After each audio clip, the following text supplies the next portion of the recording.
Howdy ho, everybody. So it's Toast again, as per, back with a Friday stream. I actually remember what it's called this time. It's Nattering and Battering. So it's no more Toast versus the world. I beat everyone in the world, therefore I won that battle. I won against the world. And it's now Nattering and Battering because have a bit of a natter, have a few games, should be a good time. Velas, how's it going, man? And Alex, we are absolutely back. We are always back. And Filax, you're heating up your dinner and you have good time and you have the best time. I don't know how you got here so quickly. I wasn't even sure I hit play go live yet, and you were just there waiting, ready to go. it was kind of spooky, bro.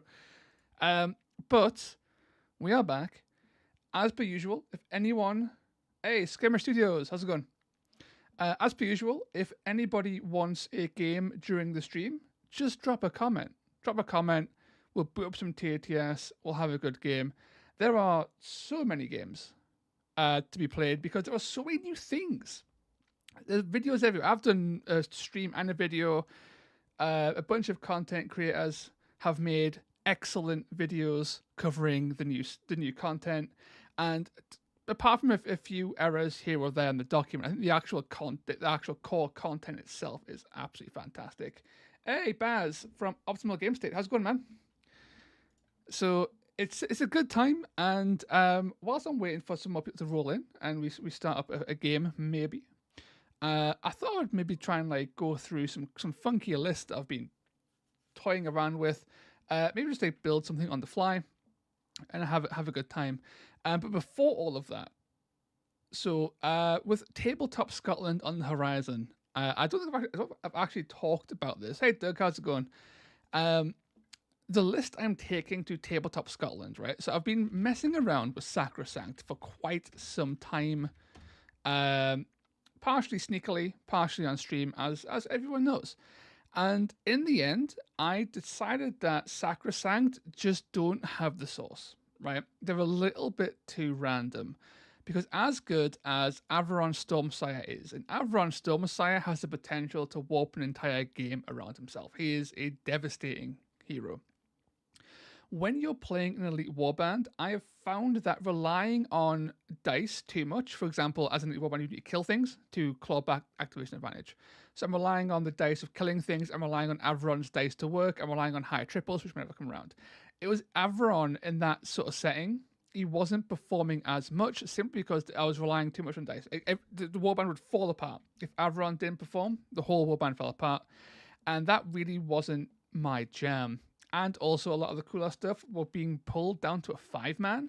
And I found 5-man to be just a little bit too difficult to work with. So I think I am abandoning Sacrosanct to a degree. I am still taking more than a third of my warband will still be Sacrosanct. But since my warband was also very full of these guys, rather, the Sequitors with Storm Maces, I thought, well, there are, with the help of Off-Mate Musings as well, of course, he gave some advice on this. It was, well, if I'm taking these guys who are, let's say, 15 points too expensive for what they are, why not take, for example, a big boy? Big old Thundercat. Just gotta say, Dispossessed are absolutely bonkers. I'll talk about that in a second, but Dispossessed are actually insane. They were already like top tier. They may actually have found a tier of their own to exist in, which is terrifying.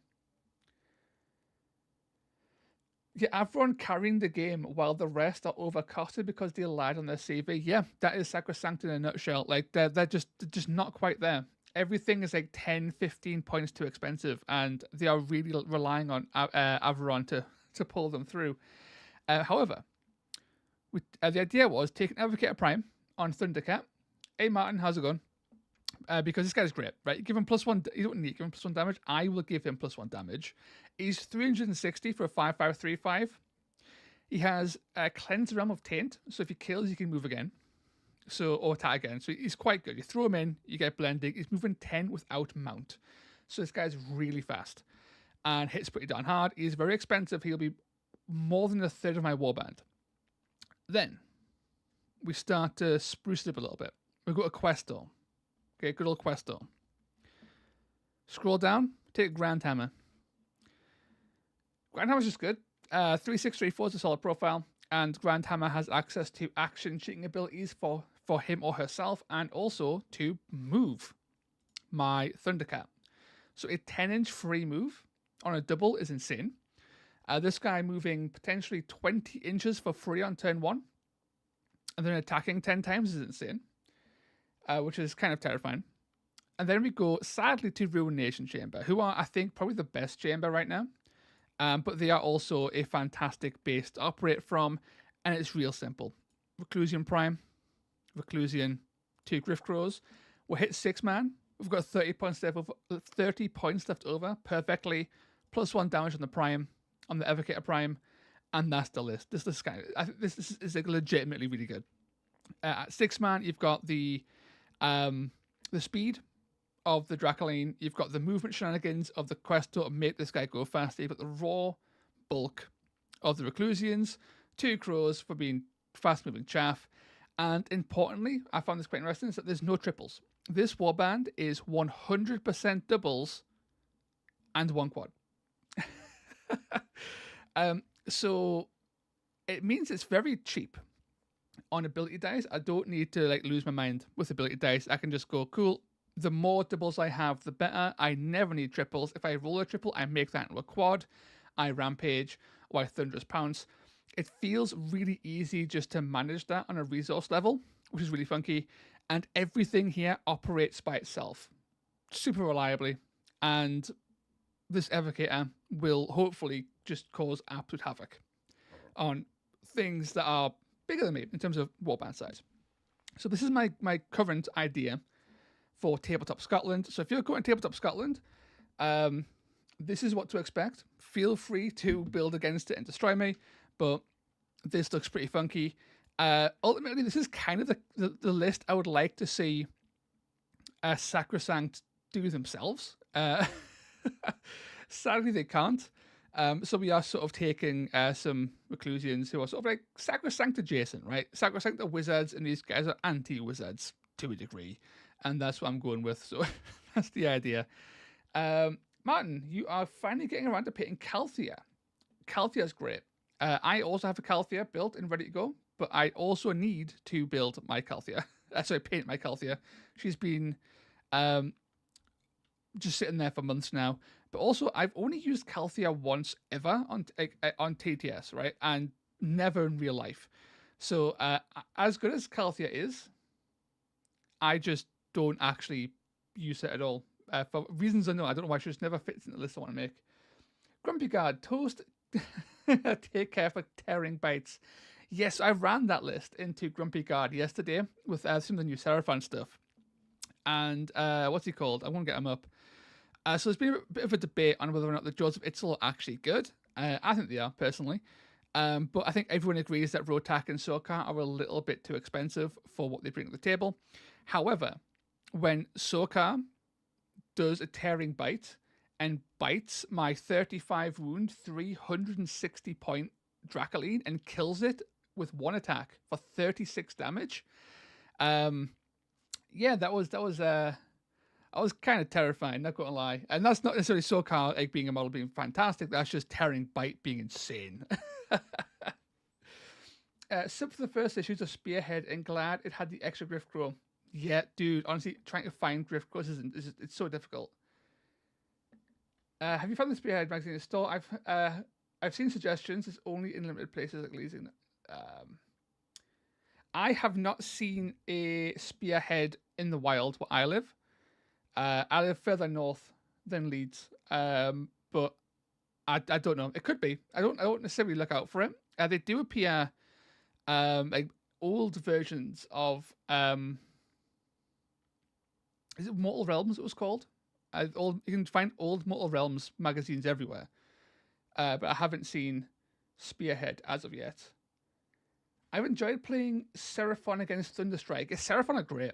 Serafon eat elites alive because they have the damage to punch through elites, and also have the numbers to then win on the objective side too, and they're also fast because we're skinks, right? So Serafon are a really good all-round warband that I think do give Thunderstrike quite a bit of trouble. I see them as a replacement for a Croxagore. Yes.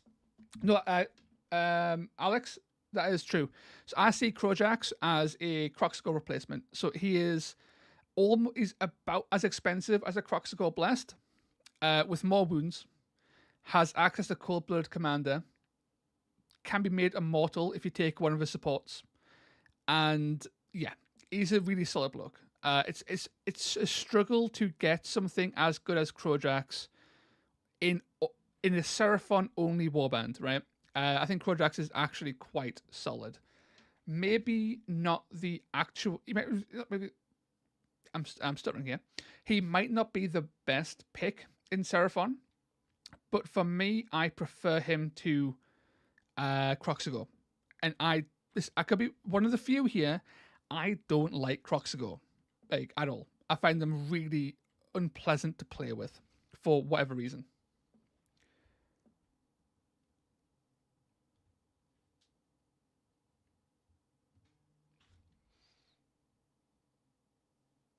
Yeah, I've been considering subbing to it as well.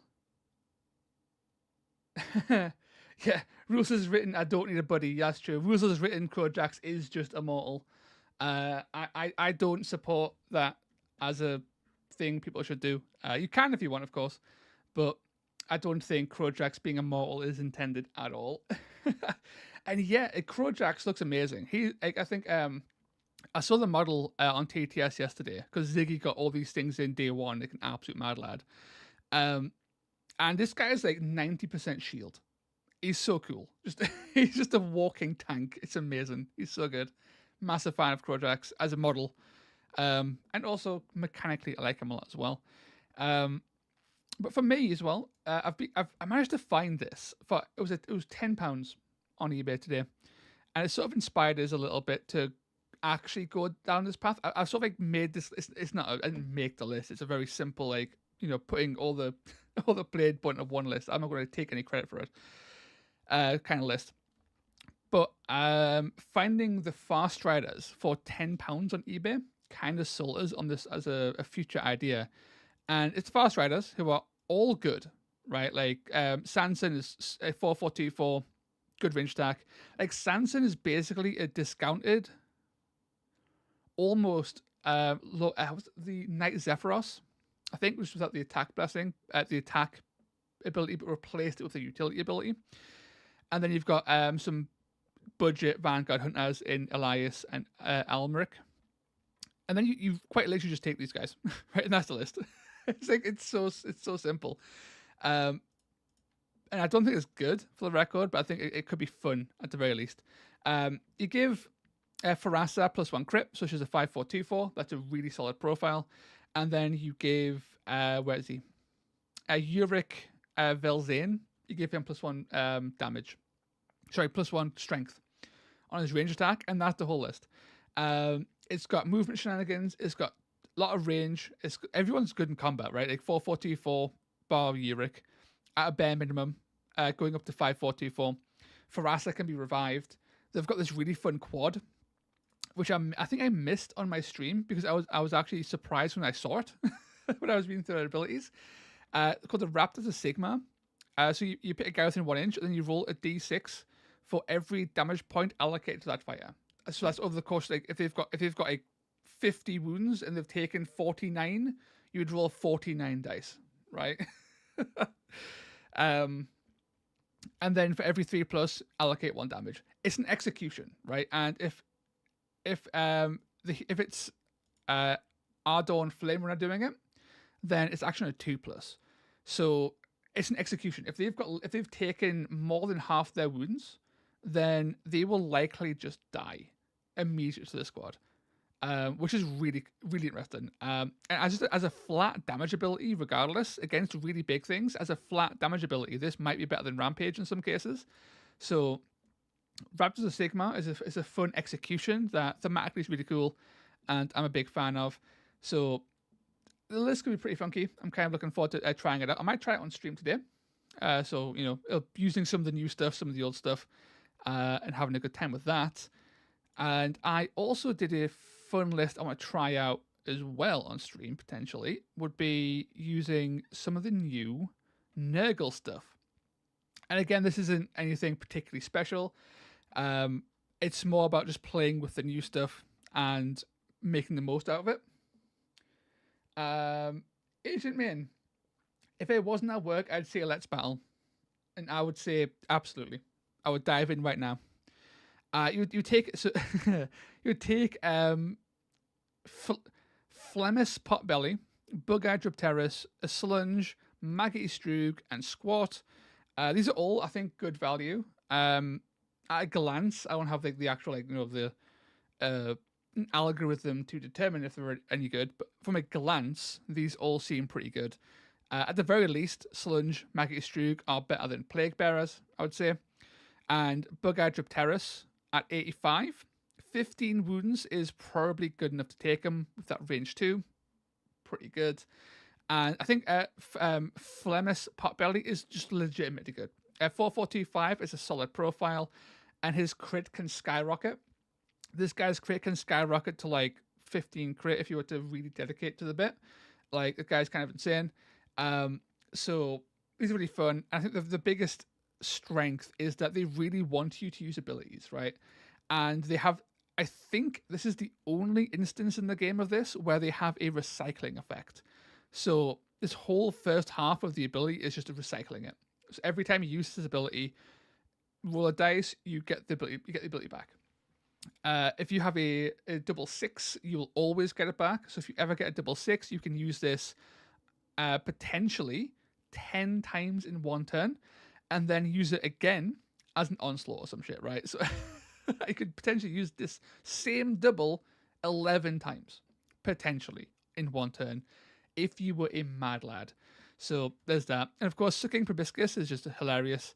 I think the Grand Cycle of Decay has some use.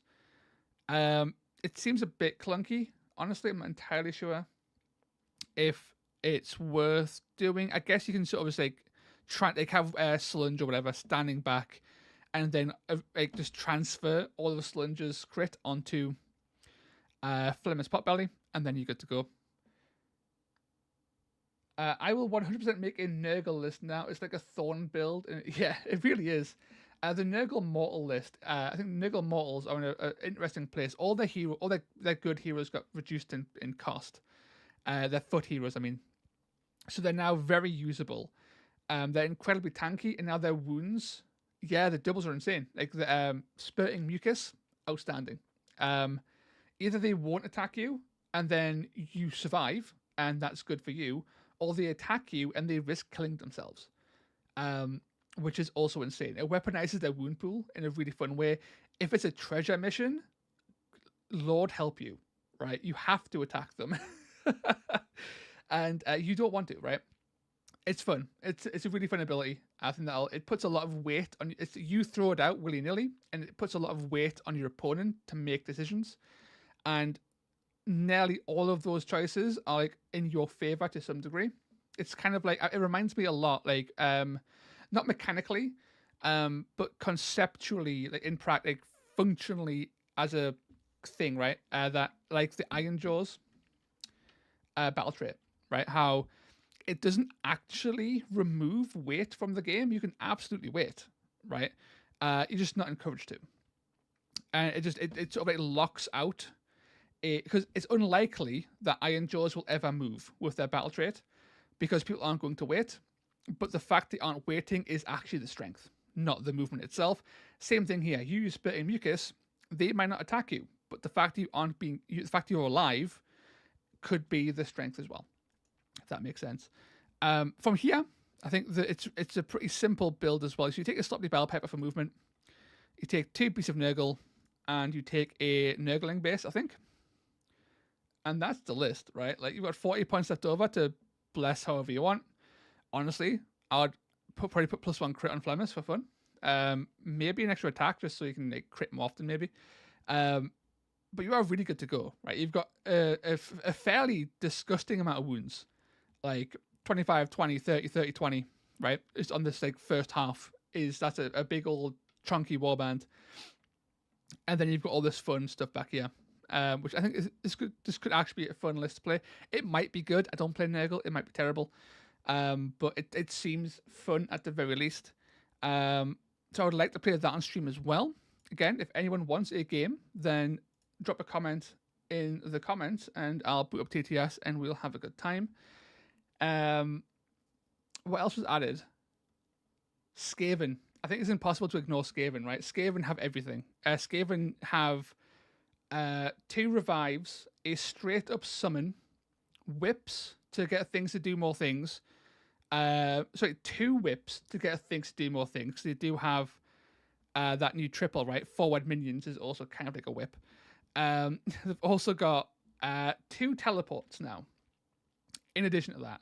So Skaven are in a really fun place. They've always been in a fun place. But they're in an even more fun place. I don't think that the Tunnelpack are actually broken. I think some people have sort of gotten in their heads that they might be broken. I don't think they are broken. They are a lot of fun though, and Tick is definitely the source of the fun. Tick's insane. He's insanely fun, I should say, and also insanely good. Looking at this, right, Tick, he blows up. That's a guaranteed damage. You gain a wild dice. And it's with a 3-inch AoE. It's a big bubble on a double. It's really good. You can bring Tick back. Important to note, Tick does not revive Tick. It is not a resurrect. It's not any kind of resurrect ability like, say, summon spectral minions. It's actually a summon, a straight up, you summon a whole new model, which has upsides and downsides. But the biggest upside being that you can activate Tick the turn he is resummoned. So Tick comes back, he can do a full activation as per. Issue with that, with one downside, he can't move. But I think Dan from the Salty Sea worded this perfectly in a way that I couldn't quite do in my own video quite so perfectly. And it makes a lot of sense now that he said it, like, oh yeah, it's so obvious, is that Tick used with Tick is basically a net. Right, you just slap him, you resummon him down in onto someone. You now have 2 extra actions. You've tied something up, and now you can just wait. Right, you can just wait, and it's fine. You can wait them out. On your second wait, you then blow up with Kaboom if you want to, and every time you Kaboom, you're getting wild dice for next turn. So every time you Kaboom, so you're incentivized to Kaboom as many times as possible to get more wild dice, and wild dice directly translate into control over the initiative, so that's always good. You could very realistically Kaboom twice in one turn. On a standard turn, if you were able to squeeze 3 doubles in one turn, you would just Kaboom, Tick, Kaboom. Good to go. That's 2 wild dice for next turn, which you could just bank, use for initiative, use to make better abilities. You're good to go. And obviously, the best case scenario you roll you roll 6 singles and you have 6 wild dice later in the game, and then you do Kaboom and Tick like 3 times each. Just have a good time. Tick's kind of insane. As a concept is really fun, and the fact that you can just teleport them in and just tie something up is really strong. Really strong. And again, 2 teleports, right? Insane. Drill the fool form is more of a meme than actually good. It's a little bit like I would rather quad a rat ogre, right? And just like rampage rat ogre is usually the right call. And also the Zicket Rocknose is also really expensive for his actual raw stats. So it's unlikely you'd actually use that quad in a standard Skaven list, partially because you have better quad targets and partially because you likely won't take Zicket at all. But you will take Tick. You will likely take Crit Attack because he's cheap and can summon Tick. And honestly, I think that Ritak Verm is probably worth taking potentially as a replacement to a Rat Ogre. Right, you take maybe Ritak Verm and one Rat Ogre. You might be able to fit in Ritak Verm and 2 Rat Ogres, but that's probably a little bit too much. the reason you would take Ritak Verm over a Rat Ogre is this guy's just really fast. He is so fast, loads of utility built into him, and it should be a lot of fun. Is he better than a Rat Ogre? Probably not. But, you know, I would definitely experiment with this guy. He is moving 8 and not mounted, so he can just get around. So he's mega fast. He's got 2 forms of teleport as well, just to rub that in a bit. He can teleport in 2 distinct ways, which is rather hilarious. Velas, it'd be kind of funny if you fail to kill someone to then just summon Tick Tick next to you to make him go kaboom next turn. Yeah, basically. There are so many little plays with Tick Tick that are just kind of beautiful. He's like this whole little warband is a lot of fun. I would say that they're fun. There's some real good stuff in here, some really fun stuff in here, and Skaven are eating good. Skaven have some of the best Bladeborn in the game, I would say, potentially, with the Tunnelpack, who aren't Bladeborn for the record, but you know they're adjacent enough. You've got Skabic, who's fantastic. You've got where is he? He's hiding. Creep Kinwhisper, outstanding. You've got Scritch Spikeclaw and his cheap Skaven are also outstanding. Not necessarily for their stats, but because they're fairly cheap, and also you can revive them. Built-in revives is always wonderful. So you've got all that as well. So you've got 3 Bladeborn, 1 Pseudo Bladeborn, and they're all good. That's a good foundation for some proper funk in your warbands. So Skaven have always, since their Rat Ogre update, have been in a good place, and they continue to be in a good place. Martin, I don't want to buy the Ember Guard box. How do we feel about proxying Skritter for Tick Tick? Where is Skritter? Let's have a look. I mean, I might be crazy here, but from my understanding of Skaven lore, Warpstone is very explosive. So for me, Skritter being a Tick Tick replacement is absolutely fine. It's on the same base, right? They look to be about the same size. They're just rats, right? It's on the same base size. You know, exploding Warpstone or exploding bomb, they're both fine. I'll be fine with that. And it is somewhat unreasonable to buy a whole a whole underworld starter set for 1 rat, right? It's a bit silly. Alex, okay, I just figured out what about Kado annoys me. He's just a more expensive Prince Duval with slightly weak stats and worse abilities. Let's have a look. I like Kado, I think. I was somewhat positive in my initial stream on him. But I wasn't comparing him to anything in particular, just sort of like vibing with him a bit. God, there are so many.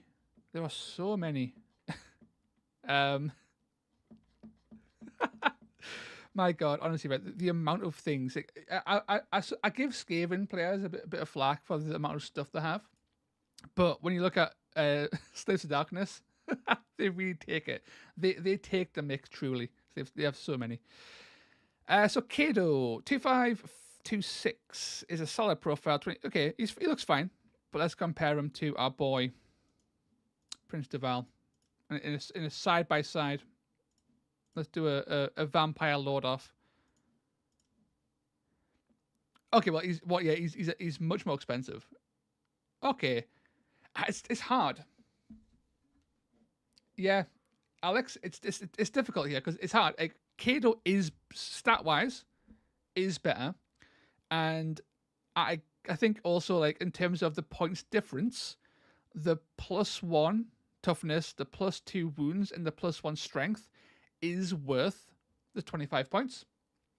So he looks well pointed, but yeah, the abilities are so much worse, right? Like, Kado has 1 ability, I believe, and it's a quad. And this is what really hurts them, right? It's the quad. And the quad's kind of good. +1 attack, +1 damage is incredible, right? This guy going to a 5537 is really good, but it's a quad. Oops, right? And it is until the end of the turn. So it is for you will be getting 10 attacks. It'll be 10 attacks of absolute murder. However, Prince Duval exists, is pretty much as good, right, in terms of raw stats. A bit squishier, not as strong base wise, like base strength. However, he's got Thrill of the Hunt for +2 attacks, +2 strength, and that's a double, and that skyrockets this guy to being just better. Right, he's got 6 attacks, strength 6, 2, 6. Prince Duval's insane, comparatively. Kado needs quads, and that's not he's not good enough, right? Without that quad, I think when Duval's there, not rocking a quad, having a double that is comparably as good as that quad. Let's be fair. Yeah, you are spot on. Kado looks amazing as a model. It's a really nice model, but Prince Duval is probably the better pick if you were to go for a vampire. I approve of Servo Scribe's pick in the Kado model. I love that version. I haven't seen it, but I will definitely have a look when I'm on TTS. I'm hoping the other two aren't good enough so I don't have to buy the box. That's fair. I think I missed this as well. I missed this little thing with the Kado's warband. And this got brought my attention by Dan, because Dan is fucking legendary. So Aurelius is unfortunately like one of the best characters you can get in States of Darkness. So in Soulblight, because necromancers are really common, right? And Aurelius is a necromancer, but better and cheaper, and that's a big deal. And definitely, I think, an oversight. But he is so much better. Like side by side, right? He has more toughness, right? Which is fine. Same wounds, same movement, same range profile, an extra attack but -1 range, and +1 damage. And he's 10 points cheaper. And he has the same abilities, right? He has Mystic Hero, so you can do all things Necromancer can do. You can Siphon, you can Raise Undead, all that good stuff. Why would you ever take a Necromancer? Right? Like, Aurelius is legitimately good in combat too. Like, a 4/4/2/4 at 135 is a good profile on a wizard. He's crazy good. Like, actually kind of insane. So I think the Necromancer kind of like just dies as a standard pick for a wizard in Soulblight. You take Aurelius every time because he is just substantially better. Dude, Martin, enjoy painting Calthea, man. I admit I was disappointed with Kado due to the abilities, especially when I really enjoy the character. So I was excited to see Blades of the Hollow King come to Warcry. Yeah, it's a bit of a shame. If his ability was like a triple, right, I think it would be kind of spicy. As a quad, it ain't good enough. So Aurelius is of course fantastic. I really like Sisendra as well. I think Sisendra is actually, again, just kind of fucking bonkers. Her triple's just insane. Like teleport to a guy, attack them 10 times, and teleport to safety is it's just stupid. It's a ridiculously good ability. I think Sisendra will be a common pick in my warbands just because she is an absolute blender, and that 5/4/2/5 profile, it's with the change to counter, she's unlikely to kill herself when she whiffs, so she'll either blend or not do much, but she won't be killing herself, which is a big deal. I do have Sekar, Fang of Nulmia. She's basically Aurelius. Yeah, do that, absolutely. He is pretty up there in Neferata's court. He managed to persuade someone to make him cheaper. That makes sense. Yeah, Aurelius just convinced, managed to strong arm John Bracken into making them cheaper. He is very pretty. It's true. He is very pretty. I think that's really it in terms of the Blade Bond that I really like. they're not Bladeborn. I keep on saying Bladeborn. They're not actually Bladeborn yet. They may become Bladeborn in the future. I think the biggest disappointment, I think, for me, even though I do actually like some of what they bring, it's the Knives of the Crone, right? I think the Knives of the Crone have sort of like, I like them quite a bit at first read, largely because I like Asfel. Asfel's pretty solid. 130 for T4 is just a decent range profile, right? He's just fine. And the Wing of the Crone is also solid just for flying around. She's got a teleport. But unfortunately, Kenna Vix, her ability is thematically great. In casual play, I think Kenna Vix is going to be a lot of fun. But competitively, Kenna Vix is way too slow. Like, you could spend like 2 whole turns getting Kenna Vix to have enough prophecy points to be good. And then she'll like attack 10 times or whatever. Maybe kill a guy. And then she's terrible for the next turn because you won't have the prophecy points to rebuff her again, right? So Kenna Vix is just cheap. It's fine. But I think that the core gimmick is a bit too slow. And I think it's one of those cases where it's similar enough to the Nurgle demons, right? The Nurgle demons had their cycle of corruption stuff, right? Which is really cool. But they had a means. Yeah, dude, they were up on day 1. They're also in TTS on day 1. It's kind of insane, man. And also as well, Phylax, if people didn't realize as well, so Warcrier has went down the route of not counting any of the new pseudo Bladeborn as Bladeborn. So within Warcrier, these aren't classed as Bladeborn, and you can tell because just say here they're unique. If you go to an actual Bladeborn warband, they're called Bladeborn Fires. So that's kind of funky. So until that gets clarified, I think Warcry, I agree that these aren't Bladeborn, for the record. And rules is written they aren't Bladeborn. And I wouldn't hold it against anyone who did use them as Bladeborn. But that's entirely up to you, really. But for me personally, I don't see them as Bladeborn. But we'll see how that pans out. Maybe my prediction will be proven incorrect. I don't know. Maybe I kind of had this warband had that double been, what is it? Had that double been recyclable in some way, or if it generated wild dice in some way, like Tick Tick or like the Nurgle Demon guys, that would have been interesting. But currently, it's a really expensive mechanic that doesn't give you any benefit, right? When you use their ability, offering a foresight, you get nothing. There's like no immediate effect. You've then got to spend a triple later on to get an effect. So, and unlike the plague points as well, the plague tokens that last all game, once you spend those prophecy points, they're gone for it. They're gone. You've got to reset again. So it's really slow, it's really clunky, and it's really expensive. So I think their actual core gimmick is not great. However, I would take Krita, Wing of the Crone, in most of my Daughters of Cain lists because I think she's good enough for it. And Asfel is actually the best range unit in Daughters of Cain. If you want a gun for on the cheap, you take Asfel. These two are legitimately good, and Tazari can go in the fucking bin. She is just pants, basically. Boo, this would be the first underworlds that aren't Bladeborn. There would be, right? There would be, and that is definitely something to consider.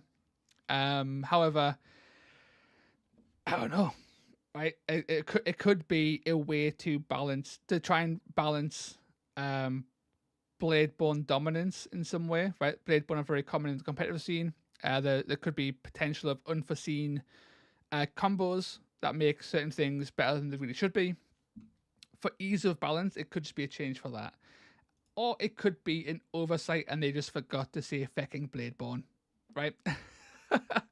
I am fully happy to accept that. If I was to play someone, by the way, who wanted to rule it that way, I would absolutely go, yeah, cool, let's do it that way, right? I just currently don't think that's the case myself. I'm going to argue unique is more consumer friendly. No more chasing specific allies unless you are already invested in that specific faction. Yeah, I mean, yeah, that's a fairly solid point. It is more consumer friendly as well. Although that maybe be a point against it for Games Workshop. They maybe I doubt they want to be consumer friendly because they are Games Workshop. Unless the next update that comes with the haunts of the helmsmiths of Hashut has changes for Bladeborn, and these are done this way rather than changes them later. Oh yeah, you were technically correct. The best kind of correct. Yeah, I think. See, I think people mistake the stance of I don't think the Knives of the Crone are Bladeborn, and I don't think they'll become Bladeborn. I think some people think that stance also means I don't want any Bladeborn to be Bladeborn. That is not true. I think all the current Bladeborn should remain Bladeborn, right? Like they're in the game now as Bladeborn. They should stay that way, as a way to use. As a list building system that is no longer being used for future releases, right? So it's not removing any options from people's list building now. All the old Bladeborn stay Bladeborn, but all future bunny ear quotes Bladeborn are not actually Bladeborn. They are just named additions to warbands in the same vein as Brand's Oathbound. Of course, these guys do have unique rune marks, but those unique rune marks are likely going to be used in some, not all cases, to try and faction lock and make it easier to balance potentially. Who knows? This could all just be wrong. I could be wrong. These could be Bladeborn. We'll find out when we find out, I guess. It's one of the many niggling issues I think with the FAQ is that the execution is a bit lacking, even if the content, for the most part, is pretty damn spicy. I will once again throw out as a reminder to everyone, if you fancy a cheeky game of Warcry, let me know in the comments and we will rack up some TTS and have a real good time.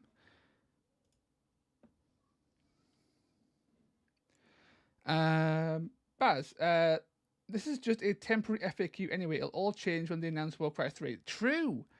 When they announce Warcry 3, man, everything changes. This is all a distraction whilst I work on Warcry 3. Given how sloppy this release was, there's no way to know. Yeah, that's true. It was a little bit. It wasn't even a little bit, right? Like the amount of jank and slop that came out increased the longer it was out, right? Like a few rune mark inconsistencies, whatever. We can just vibe with that. We get them all the time. But once all those points issues cropped up, that's when things started to really like hammer home that damn, this FAQ has had some serious issues. Something is not quite right here, whatever that may be. But hopefully, because Helmsmiths are on the way, I'd like to think by Christmas, so like in the next couple of months, we'll be getting another FAQ or update of some kind with that. That should hopefully fix all that. Ideally, a stealth drop FAQ like hotfix would be the ideal. But are they willing to invest that much time, effort, and potentially money, bearing in mind that some of these things might require translation costs to fix? Probably not. I can't believe they mixed up the skull rune mark with the skull rune mark. Honestly, right? The fucking rune mark system, right? It is like conceptually really good, but like because it saves on translation as a big thing, right?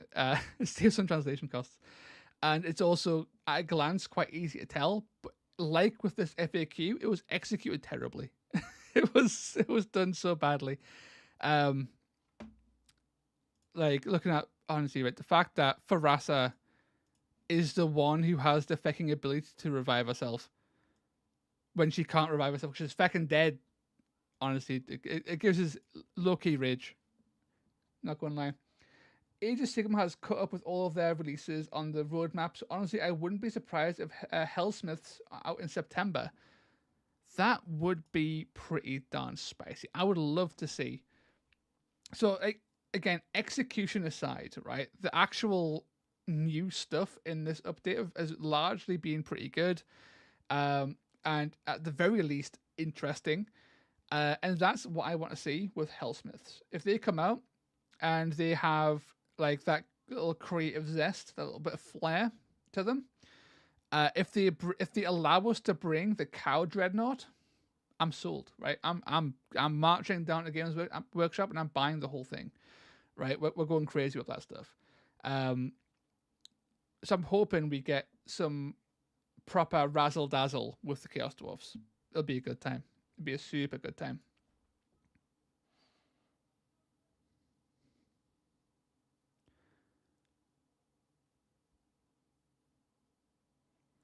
Right, so I'm just having a little think here. What else was added in the FAQ? Oh, I think this is the surprise of the century is Riverblades becoming actually legitimately good. So when I did a Riverblades, what was it? Riverblades review, first impressions, way back when, I said that they were awful because they were. And they are now not awful. They actually are pretty spicy. All the leaders are more takeable. The crest dancers are... they're good. Right? They're still 100 points, 10 wounds. They're made of paper. They're terrifyingly squishy. But I think they're actually takeable. Surprisingly takeable. And the streamrunners have always been fine. Right? But the change to Riverblade to do 2 damage as opposed to 1 is huge. My God, it's literally doubling their damage. This allows them to just dance around and just fuck you up in just so many unpleasant ways, right? Like, my God, all you want is doubles. You just want to dance around, move around, use your battle trait, of course, to go to movement 6 on the first move, bounce off more terrain, go to movement 7. You've got Riverblades popped up. You're actually at movement 8 at that point. Like, you're just running around at the speed of fucking sound, throwing daggers everywhere. And it's disgusting, right? The amount of just like absolute cheese you can pull off, the combo kills you can do. Like, if you get this little shithead, either the dart lass or the blade lass, right? If she gets into combat and pops Riverblade, kills 2 guys with her actual melee attack, and just peppers 2 wounded guys from across the board and kills them too. This lass could like legitimately like cleanly kill 2 people and then like chip off 2 guys from a distance as well, right? Like the weird combo plays, right? Like move throw, like attack throw. It's just so much weird little damage combos you can pull off. And because of the changes to counter, it hasn't made Lethal Gaia better. It's just as unreliable as ever, but it's now definitely better than counter. And you're going to be incentivized to use Lethal Gaia more, and when you do that, you're going to be doing more damage on their reaction, which is also quite good because it's a fucking AoE, right? Like, you can really pop off in the right scenario with Lethal Gaia and really punish a guy who swings in carelessly, which is always very fun. There was something else that is falling out of my head. So whilst I'm going to try and remember that, I'm going to quickly read some comments. Doug, I'm happy that I've cobbled together a couple extra Riverblade units from my spare bits. Dude, love to see it. I'm going to move past the sloppy releases and just be happy we got some fun new stuff. I'm building a Gits list for the first time. We will need some points issues. We will need the points issues sorted at some point. Yeah. Well, Jim, luckily, the what's it called? The points issues, I don't think actually applied to Gits. I think all their changes were intentional and legit. I think they were all magenta, which is always good. I really like how the changes to counter now make reactions for teams similar to counter more viable. They do. So the changes to counter just made it subtly changes the makeup of the game in a way I think will become more apparent the longer we play. And I really felt this with Serafon. So I wasn't playing playing as Serafon. I was playing into Serafon. Now, I think everyone knows Starborn is a fantastic a fantastic reaction, right? It makes you very hard to kill, because it removes 2 crits into hits. In the right scenario, this can keep your guys alive for a long time. Now, we also all know that in a scenario between, man, I might survive, but also I want to do fuck you damage before I die, right? Counter does get mixed in more often than you probably should do. With counter being more or less gone, Serafon are now popping Starborn more often, right? Because they're, am I going to react? Well, I don't want to die, and I can't damage you. I guess I'll use Starborn. Hey, which means that like Serafon are surviving. They're staying alive, like with like 1 or 2 wounds, like more often than not. And I found them infuriating to kill. Like Serafon just became an absolute little nightmare to finish off. I would do my damage, but the damage would be just shy of killing them, and it was really spicy. And I think we'll see this more and more with different warbands as the game progresses, that their own reactions are going to force people into doing some interesting. It will force people to use their own reactions, which will lead to scenarios that would have just been ignored or missed entirely. Like, new playstyles potentially will emerge because counter is gone, and that's really funky. It also makes a whole bunch of like profiles way better, and I keep on shouting this at the top of my lungs, and it's Neve Black Talon, right? Like arguably the biggest winner, in my opinion, in terms when it comes to counter changes, is Neve Black Talon. Neve Black Talon historically kills herself over the course of the game. She'll kill like 1, 2 things, and then she'll be so wounded from her own attacks that you will then kill her with like a basic dude, and that's the end of that. Neve Black Talon will no longer do that, right? She will get into most factions and just kick the living shit out of them, and it's beautiful to see. Of course, like, was it Velas? Yes, Velas. Warbands that actually have a counter adjacent reaction, their reaction, I think, becomes more valuable as a source of damage, which I think is also going to be quite cool. Someone mentioned this in the Discord, and I think as it was a Signs of the Flame, have reverse counter, right? So previously you would use Blaze of Fury if you are going to be hit on a 3+, and then counter on 5+, and you just vibe with that, right? Well, now I think what you'll find is that you will just be using Blaze of Fury if you are going to get beaten to death by a big thing, and if you are not getting beaten to death by a big thing, you will just hold off and keep your actions, which means your guys aren't burning their actions so much on reacting, and instead having their actions left over to hit things in the head with big sticks, and that's always kind of spicy. Yay for my talons. Yep, Black Talons got a stealth buff for sure. Floggers and monkeys in Monster Killers. Ooh, I can't remember their stats. We will fix that right now. Yes. 5324. Those monkeys are going to go ham. And yeah, floggers 5314s. Yeah, spot on. Yeah.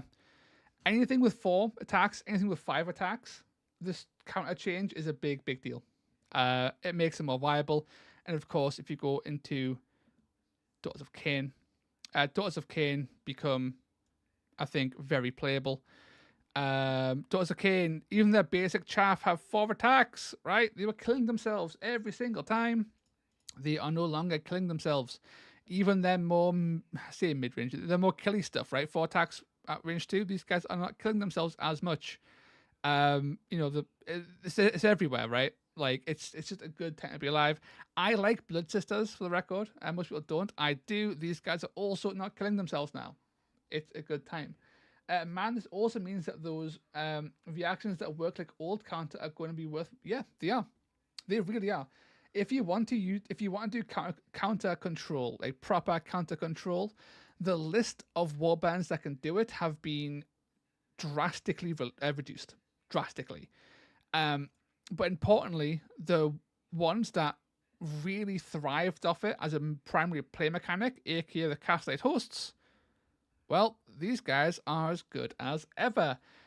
Even Caradon Overlords, these guys literally just have counter, but they can do it at a range as well. So Caradon dodge the counter changes entirely, and these guys are a very they're a very large warband. You typically have like 9-10 models in a warband, and these guys can all do counter as standard. So that reaction has become disproportionately better because it does not have counter to basically just be the same thing. Yeah, crit fishing units with high attacks. Yeah, it's good stuff. Like I think the changes to counter are healthy for the game. I don't necessarily think so. I think one of the things with counter that I think some people were a bit annoyed about is that counter was fine before, and it wasn't bad, right? Like counter was fine, to a degree, right? I think the issue, so because its actual effect was just you just throw it out and whatever. It was just a universal reaction you would do, and it wasn't innately broken. But the change has drastically nerfed it, and I think that is for the better, simply because it removes the feel. It removes a degree of the feels bad that counter brought to the game. I think counter, whilst not being broken, was just an unpleasant reality of the game. Like, it made bad dice rolling hurt more, and not like damage wise, right? Like, if you have your big smashy guy, right, who's going in there, you've paid the points, you've set up so you're hitting on a 3+, you're ready to go, and you're going to kill like this guy, right? Just absolutely on average murderize them, and you whiff the fuck out of that roll. That feels bad, right? That feels bad because the roll whiffed, but that's just dice, right? But if you whiffed that roll and also took like 10 damage in return, that's like rubbing salt into the wound, and that feels like shit. That's like, I didn't do the thing I've like planned for, and also I've been massively punished and possibly killed. Nice. It's like a 1-2 punch of unpleasantry, right? And that's been removed from the. It hasn't been removed. It exists as a faction reaction in many factions, but universally, now a bunch of factions can't do it, and you aren't going to be hit with the staggering devastation of that 1-2 I've missed and also being countered to death, which I don't think anyone likes doing if you're doing the countering, and no one likes receiving if you are being countered. You can learn to play around it. Now, you can absolutely play around it. You can absolutely play around it, right? Apart from when you can't, right? Playing around it means sacrificing tempo, right? In early turns, you can absolutely play around it. In later turns, where tempo is massively important and you have to do a thing before they do a thing, well, then you don't have that option, right? You have to you risk the counter of the face, right? And it did feel bad, right? It's a feels bad mechanic that's been removed to a degree, and I think that's ultimately good for the feel of the game. And then mechanically, it also opens up a lot of other warbands to be actually played, which is always nice too. I played an OBR list once with a bunch of Mortec, and counter works so well. Yeah, no, true. OBR have taken a hit. Specifically, OBR were a counter control, could go counter control, and now that playstyle has been largely removed from them. So that's an interesting hit on them. And yeah, like it wasn't a good feeling. I think there's a lot of like things I think don't feel particularly good in Warcry that could be changed. I think counter was the least of our problems, though, honestly. But I am personally happy to see it being changed. Oh man, I just realized that 3 out of 5 of the Brethren of the Bolt. Yeah, Brethren of the Bolt, low-key buffed. Because the Brethren of the Bolt are kind of insane now. Lumineth Blade Lord using their quad, hitting 0 crits and countering themselves. Oh man, Luminous, yeah, I can imagine that as being hilarious. Yeah, and Friar Galvic, yeah, Friar Galvic is has had a slight buff. He was already really good. He had a slight buff. I think what I would like to say as well. So on the topic of feels bad mechanics in Warcry, I don't think weight is innately a troublesome mechanic. I just think it becomes a troublesome mechanic the bigger your warband gets, right? So for me, I think Warcry really breaks down like mechanically once you start taking like 15-man warbands. It's very doable, and it's just very hard to play against. It's unpleasant to play. It's not even hard. It's not even hard to play against. It's unpleasant to play against because it is just solitaire, right? You are literally just playing by yourself, and to me, that kind of play style is counterintuitive to a interactive two-player game, right? So I've played a lot of 15-man warbands. And I stopped playing them simply because I felt bad as a player, and my opponents often also complained, and rightfully so. I wouldn't mind if they pulled back the actual maximum model cap of the game from 15 to a lower number. I think Dan from the SOTC did a video showing the win rates and how much they increase when you increase your warband size, and basically like from 6 through to 9. It's a fairly steady curve, right? It's a fairly steady and also, close enough to be balanced, right? Once you hit like 15, you skyrocket to like a 100% win rate. And can confirm I have it could actually be a 100% win rate with 15-man warbands. And we also saw famously, Off-Meta Musings taking his 15-man warband to, I think it was 2 or 3 events and winning all 3. Fairly comfortably as well. So I think 15 is something we should possibly look at in the future.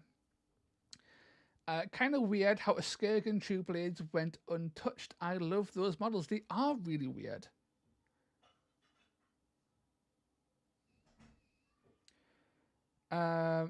Seems like they only touched the current sale items. I think a Skirgan can still be bought, maybe.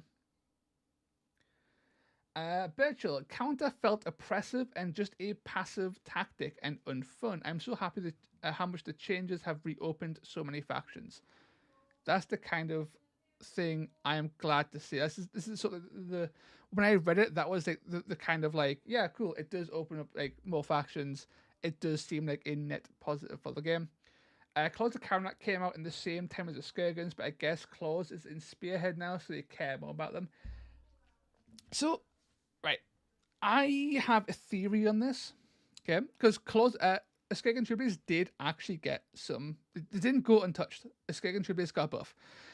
They got a buff on their Curse Blood, right? Their big vampire dog is now better. It's, I believe, 10 or 20 points cheaper, right? So they didn't go untouched. They did get a very minor buff. Nowhere near as substantial as Claws of Karanak, who got like 150 points worth of buffs in a 1-box warband, right? That's an incredible amount of buffs. It allows them to take a second dog or 2 chaff. Very deliberately is what I assume.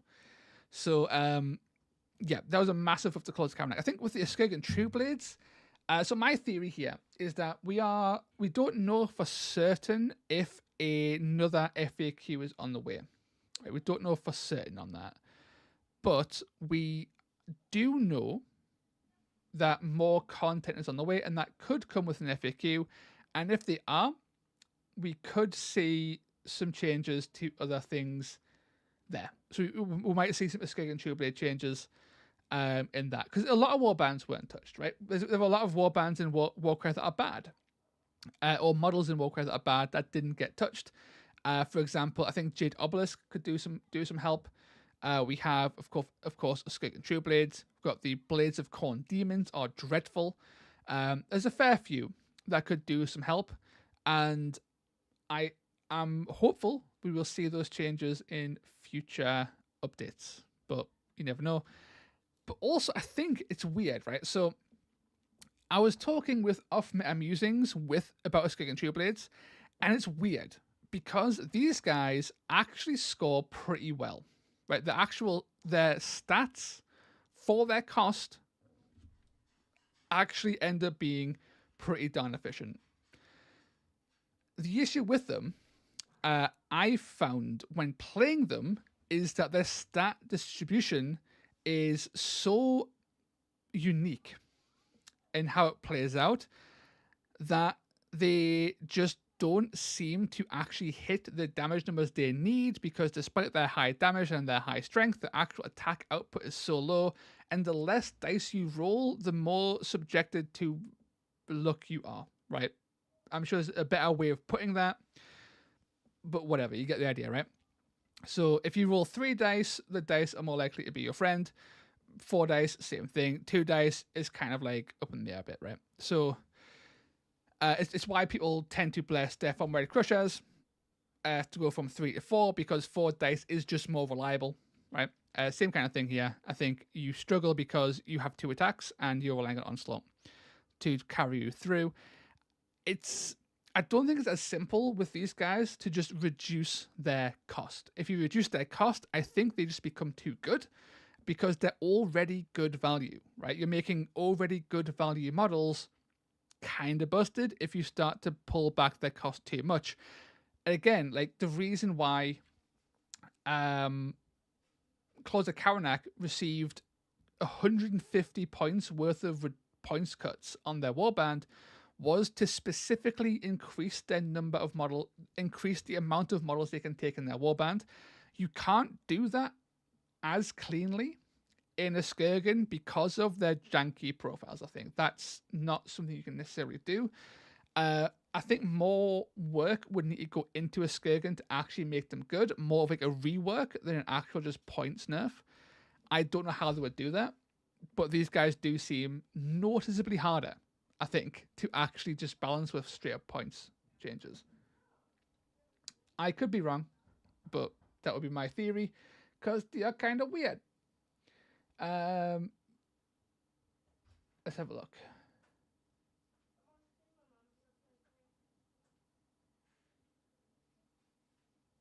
I'm building that exact claws spearhead right now, so I'm happy with the claws of Karanak are legit.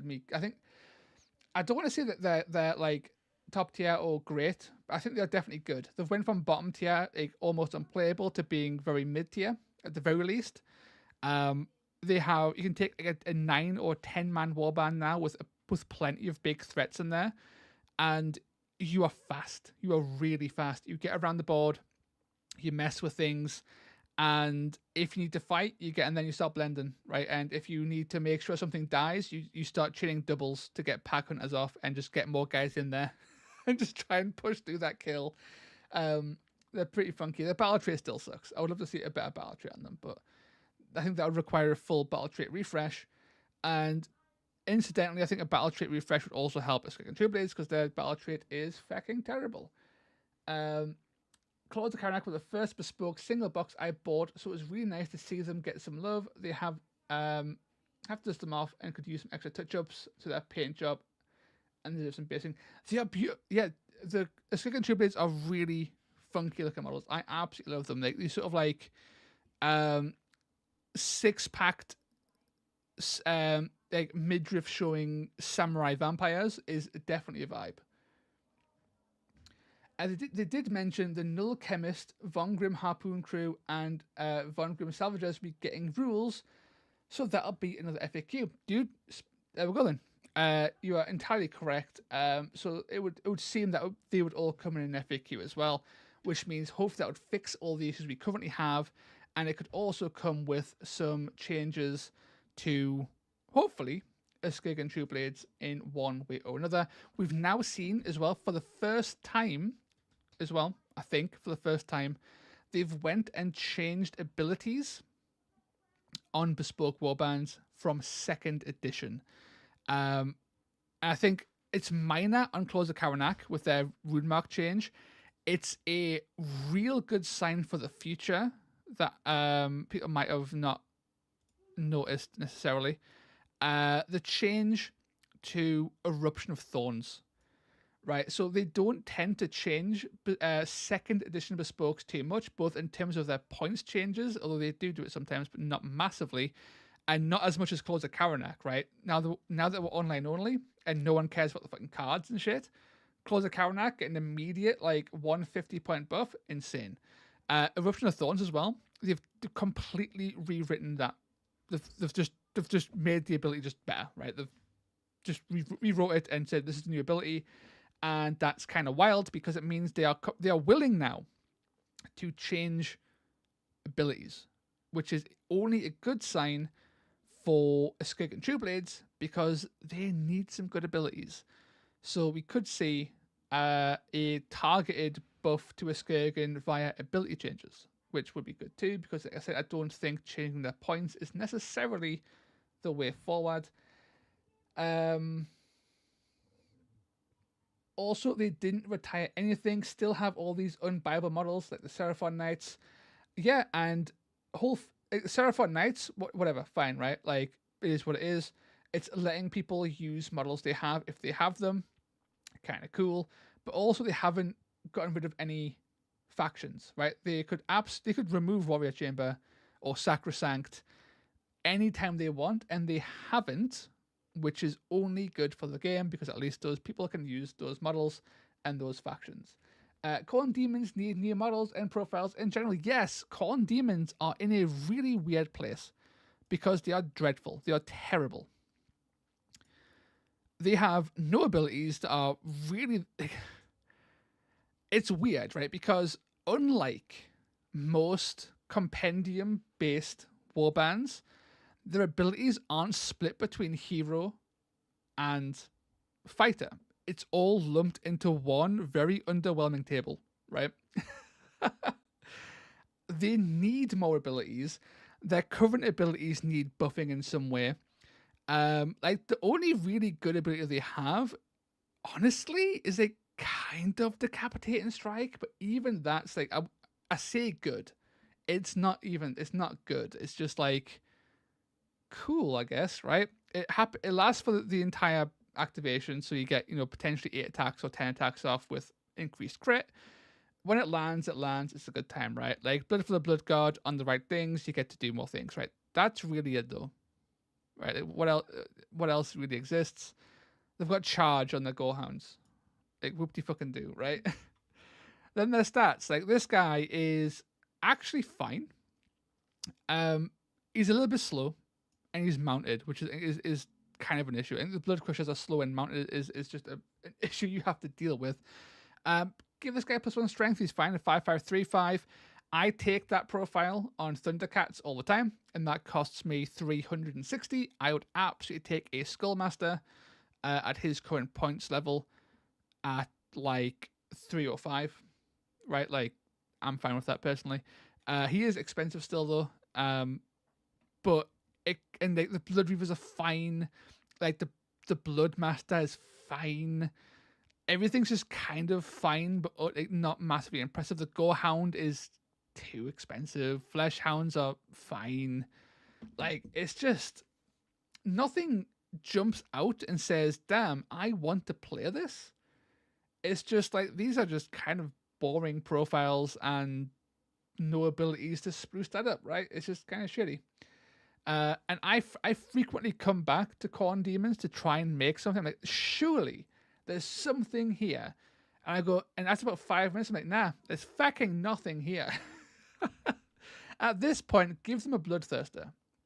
Make the first ever faction-locked monster and give them a fucking Bloodthirster. Let's go. Right, that's what they need. They need a Bloodthirster to carry them. Make it Chimera style, right? Chimera stats, 100 points cheaper than the Chimera.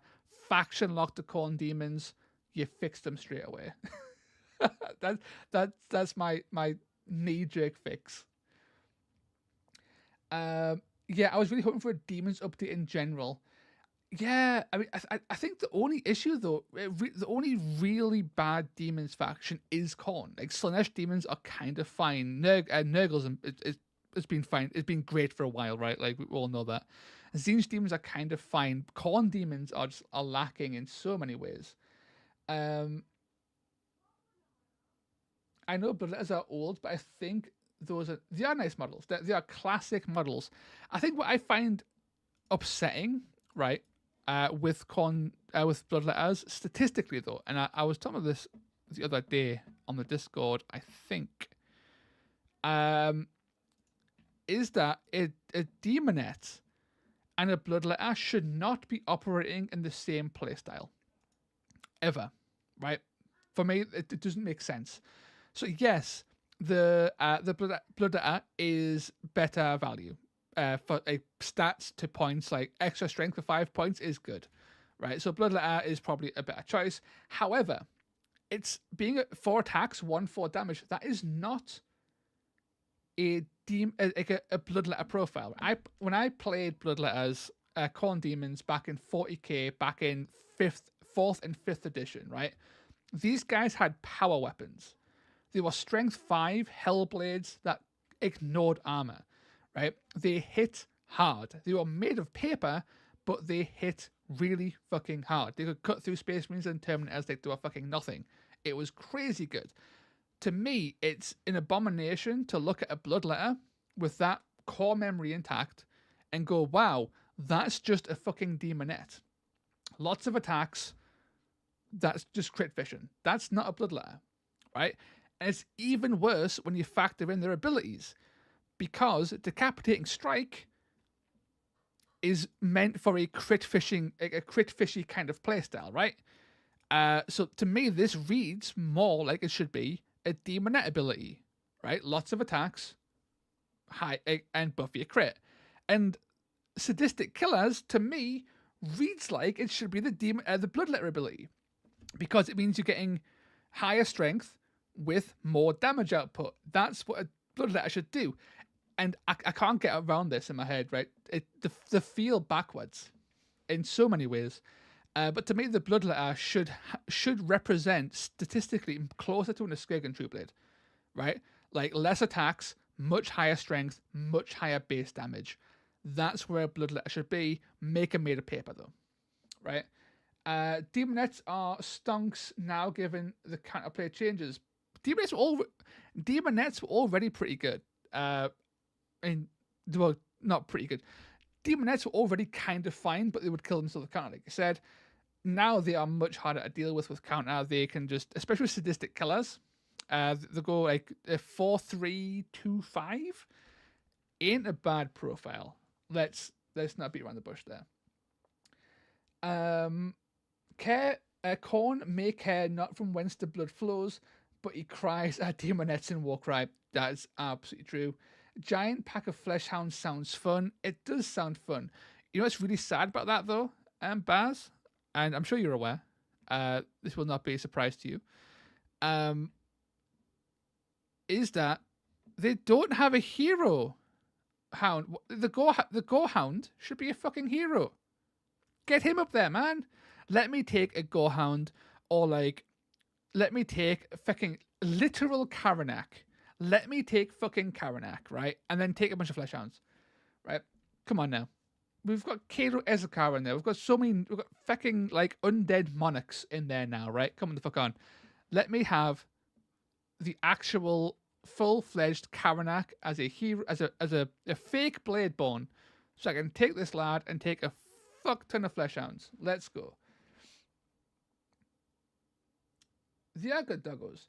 In Borden actions, Khorne Demon swords melt through doors. 4-4-1-4 feels weird.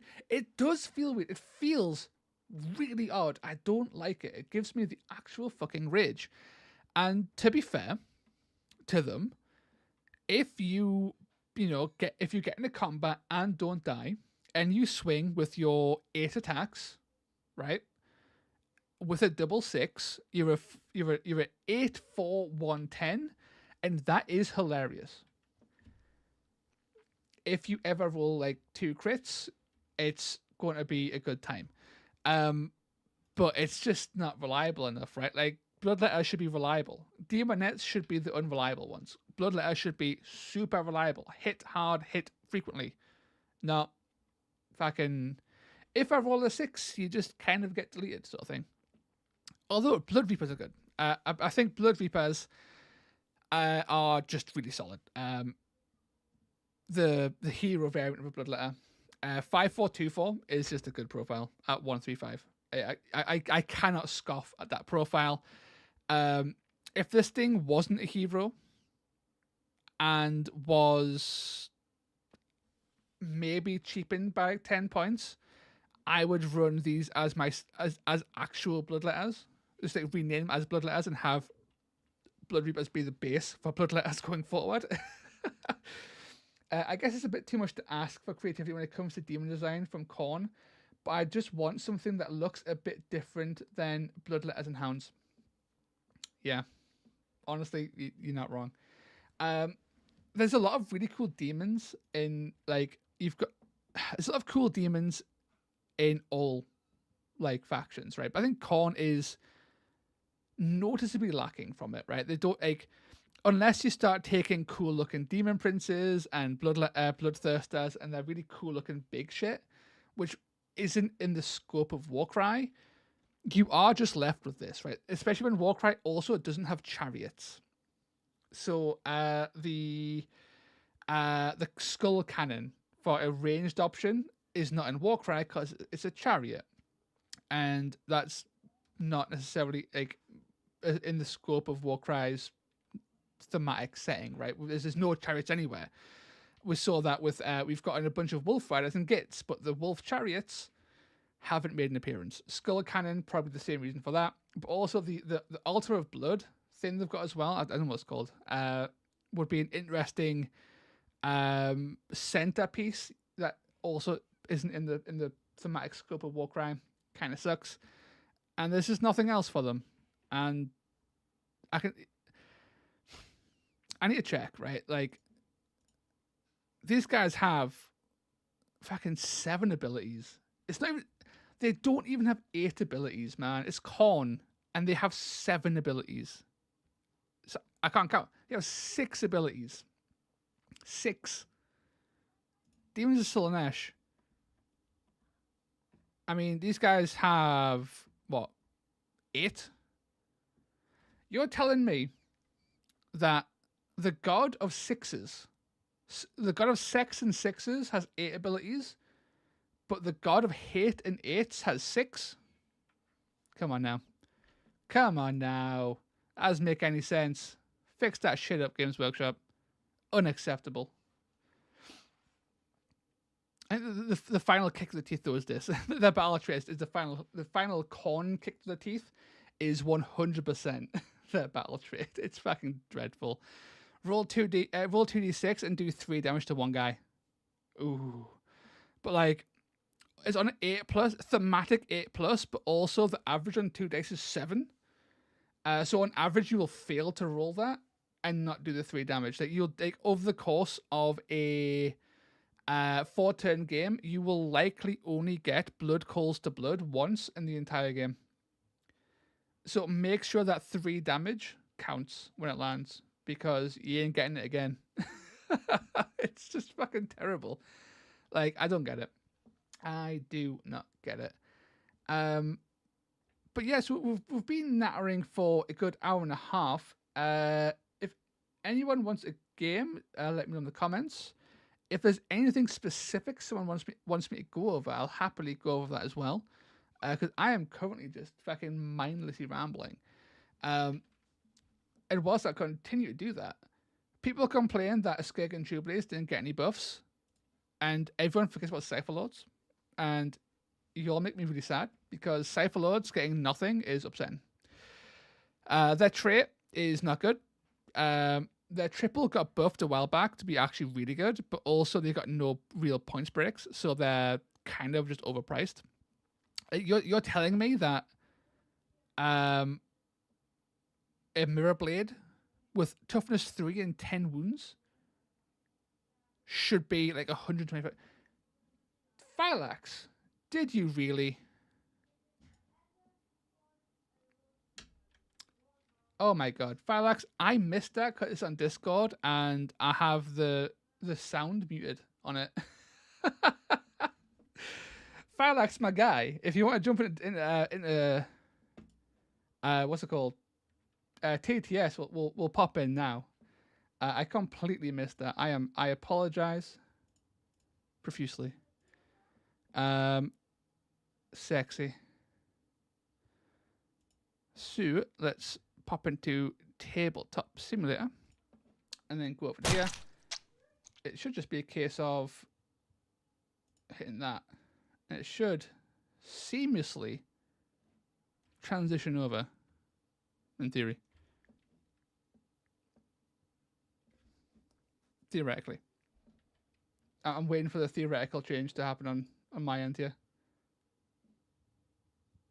Come on. Hey, there we go. So, that's all done and dusted. I have a lobby set, my guy. It's just Warcry TTS. Password 123, as per usual. And in terms of warband, so I was very much into the idea of running something Nurgle or running Vanguard Chamber, and I'm gonna throw that to chat. Vanguard Chamber, something Nurgle, or something specific you want to see that's kind of interesting, and I'll take whatever's there. I'll also need to jump into actual voice chat because I forgot to do that because I'm a fucking idiot.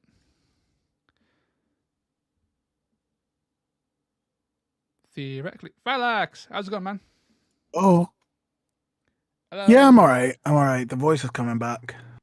Hey, always good to hear.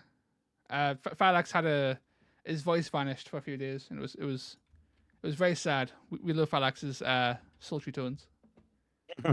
Well, it just got deeper and growlier, so. Okay, so we've got 2 votes in so far. It's either Nurgle or it's Vanguard. For what I'm taking. What are you taking today, Farlax? As I'm waiting for more people to give their suggestions. Is it something truly gross? It's something I've been excited about trying. We're bringing a Deathbringer. Oh, Deathbringer time. I would love to see Rotmire Creed. Oh, the blue Rotmire Creed. Let's go. Okay. Right, so what I'm going to do is I think I need to roll a dice for this. I want to pick. We've got 3 votes for 3 different factions. Why not try some Twist Wield? That's 4. Okay, we've got 4 now. Blaukane's coming with the sneaky the sneaky Twist Wield. Twist Wield, I think, are going to be in the right meta. Twist Wield are going to be an absolute fucking nightmare. Twist Wield single-handedly stop Horde meta from taking over. They are the gatekeepers. The Horde meta. Let's have a gander. What we got here? Oh God. That one. Oh God, you've upset me greatly with this already. Yeah. Also, hello chat. How you doing? It's World's Christ Farlax. Twist Wield. It is me. AoE power. Dispossessed. JK don't do. Okay, that's 2. Okay, that's 2 Twist Wields now. I've been forced into Twist Wield via weight of numbers. Thanks, chat. It's really good when you have a warband full of axes to have wood to chop down. In a warband filled with fucking murder machines, chat goes, take Twist Wield. It's not that bad. You have 3. Fine. Okay, the Deathbringer is hit or miss. Let's be fair. However, like the Gorhulk and the Korgrath are going to be like legit threats forever. I'm kind of scared. Toughness 4, it's 30 wounds. Right, so I'm now hopping into Warcryer. Honestly, like, I need to stop saying chat, you decide. It always ends up kicking us in the ass. Twist Wield. Chat enjoys your pain. Oh no, it's been tied up. Itching to see Nurgle. A Nurgle Rotbringers list. So that's the Nurgle models, right? Yes. So that's 2 Nurgle votes. We're rolling the dice. I wouldn't mind seeing how a Nurgle list would do. Yeah, you're a killy warband. I think actual Nurgle spitting mucus would actually be quite an interesting matchup for you to deal with. Yeah.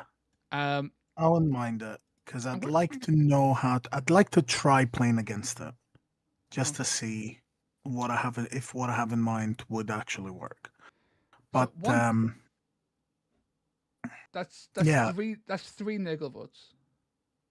Actually. Yeah, that's okay. So that's Nurgle won. I'm closing the voting now. Nurgle won. Thank you for the sudden resurgence of Nurgle love. Quickly, while the voting is in our favor. Voting is closed. Get out of here. I've got a lot of plagues. We're going to go Puscoil Blightlord. We're going to go a Toxin, a Gulgok, and 3 Blight Weapons. Boom. Perfect. We nailed it first try. One, because I actually had this list already written up in Discord from earlier. Oh, damn. That guy is fucking huge. Damn. He is a sexy boy. Yes. Yeah. All of them are massive. One of my locals... You want to kill him with your fucking Deathbringer in one tap, and I'm going to be so upset with you. You've no idea how upset I'm going to be with you. Yes. One of my locals over in Edinburgh, Dave, who does the... we play a lot. He's also done... he's a composer. The music for the podcast is from him. He's lovely enough to have given that. But he plays a lot of Nurgle, and for the longest of time, I've been like, there's something there to Blight Kings, and like just hadn't gone around to trying them, and now this has been like, it's just that's what the FAQ did, which was really lovely. I was getting messages from all my locals being like, "Oh, this might work now," or "This might work better," or "This has gotten buffed," and I can finally like play it or try it or see how it goes, and I'm like, yes, that's the whole point of this. Yeah, I'm very excited. No, that's what I love about FAQs, right? Like even like everything is like cool. The meta might not change drastically, like once the dust settles, or it might. I don't know, right? But currently, everyone's like, cool, loads of new shit. Let's play stuff, and it's just like, yes, get in the lab, testings, make cool lists, right? It's a good time. My list is super simple, by the way, chat. So it's just a Puscoil Blightlord with +1 damage, so he hits hard, and then a bunch of tanky boys. That's really it. It's super simple. Our whole thing is to use Spurting Mucus to absolutely just make Phylax sad, whilst avoiding this motherfucker. We need to stay exactly 5.1 inches away from this guy at all times. We cannot, under any circumstances, be within Killer of King's range. Very true. He's an absolute shithead. Do you have a mission that you want to play specifically? I don't, but no. Wouldn't you want to practice for Saturday? Next Saturday? Is the pack in TTS yet? I don't know if it is, actually. I know you said to get in touch and send it over to the boys, but I have been absent-minded. Let me get you a link first of all. Huh. Okay. Right. Yes. Let me find the pack. Oh, I can hear my eldest son talking with just with a pure spite in his voice because he's being told off or something. I don't understand what's going on. He's 14, so he's just got pure attitude. So how do I add? Oh, do I need to be? upgraded. Oh, maybe, yes. Promote. You have been promoted. Oh, you can add PDFs and shit, can't you? Like, just like Yep. spawn them in. That's Yeah, fine, Ziggy. We'll blame Fileax for not sending it over. That's fine. yeah, I'll ping it over.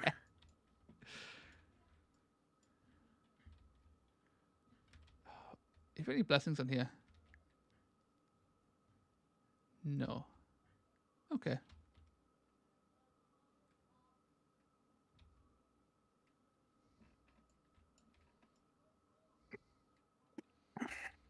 Right, so edit note.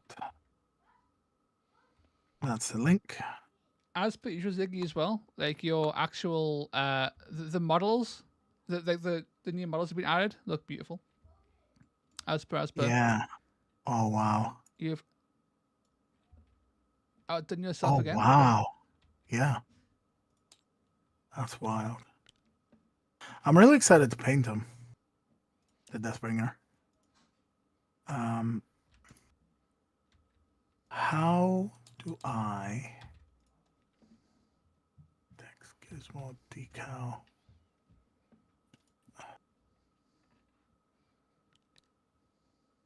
Should I just copy this? And then I will roll a dice as well now just to see what we're going to get. Is there 6 missions in the pack, or is there like more? another 6. Excellent. D6 time. It's a 4. 1, 2, 3. Oh no. Is it Tools of the New War, whatever? Objects, components. We'll try Tools. to scan I'm them just manually. trying to figure it out. It's the Blood Shrine Blossom is the actual mission. Okay, that's fine. Oop. Got it. And how do I? Oh, where'd it go? Oh, it popped on my screen as well. I clicked off it because I got spooked by it. That was entirely me. I will not click Did off you this delete time. it? I did. I won't do it this time. It's okay. It's okay. I'm just trying to figure out. Oh, I think it's the bottom right corner. Okay. Oh, sweet. I can do it. There you go. Boom. Ah, there we go. Unsupported PDF format.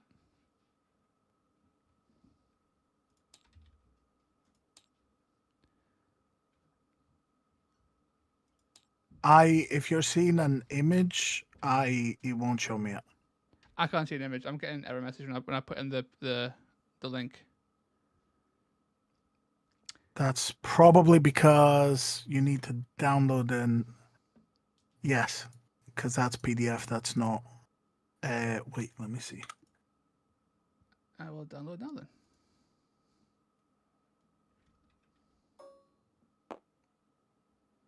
Oh, things have been spawned.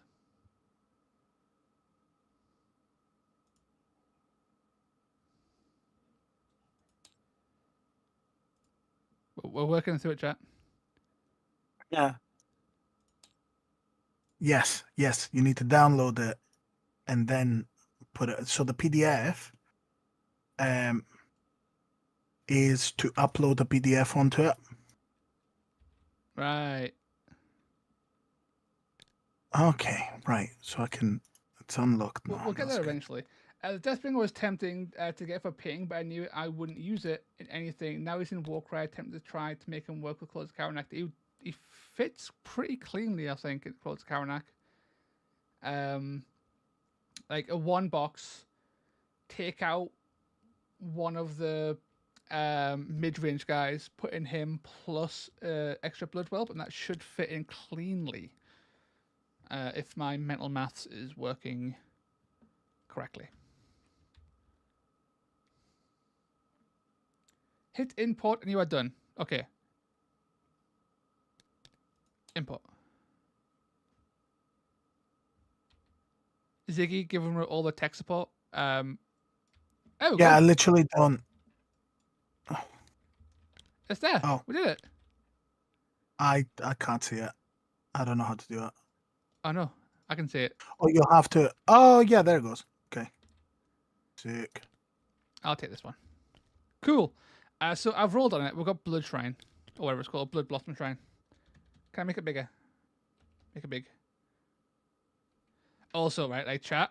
I want to take a moment to read this to you, because this is from Badger. Yeah, this is all Badger. all Badger. I did the artistic stuff. I did the design, but it was all him. The writing's beautiful. Like, Yeah. Just take a moment to appreciate this wonderful just bit of like, it also like kind of fits for the FAQ as well. Like, oh yeah, it's like such like an FAQ. Like Games Workshop could publish this like for their actual FAQ article, and it would totally fit. It's so good. it's great. Honestly, like we have heard the whispered rumors across the 8 realms, the vicious slander on the tongues of the faithless. They mock our preparations, they declare us delusional, they insist our time has come and gone. They claim that the lines are now clear, that the heroes are known, that the rest must join the marching ranks. They talk as if the molten bubbles of the cinder peaks have found some delicate rhythm, or the great beasts of Gerv abandoned tooth and claw for knife and fork. They believe that something born of carnage could be replaced by what? Chess? No, we know the truth. We hear it in the night. The howling calls to us, and we know it well. A call to battle. War cry defiant. Fucking chills, bro. so much. Fucking chills. So cool. So fucking good. So good. Yeah, honestly, like this is all Badger, and I'm so lucky to have him in World Cry and to be working with him on all of this. The missions are all him as well. He's got such a good eye for putting together really, really interesting stuff. And like this one, like it's super simple, and I love it to bits. So we're gonna need some dice for this. Clone. We can definitely use objectives for the actual deployments, which I think is pretty handy. Sure. Because it gives you that little 3-inch bubble, doesn't it? So that'd be 6, and that'd be 5 up from here. So whoop, whoop, whoop, whoop, whoop, whoop, whoop. So Here-ish. I actually like keeping them on the center line.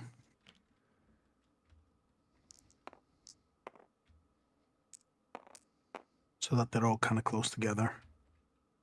That makes a lot of sense to me. Let's get another Maduba down. It is, is it 5? It is 5. Oops. Boop. Kind of winging it here. There is a like a mission building system in TATS. I don't know how to use it, so I'm not going to do it. But it is there, so you can do this cleaner than I'm doing it. If you really wanted to, be 12 inches from this one, I think. It will not let me do it, so it'll be 6 inches from here. Whoop. Okay, this bit of terrain needs to move slightly. Wonk. Zoop. Bonk. And then the final one is Sioux.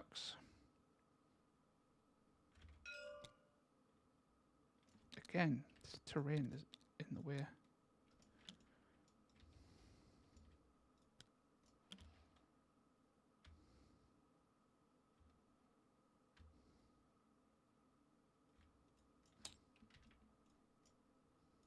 Oops.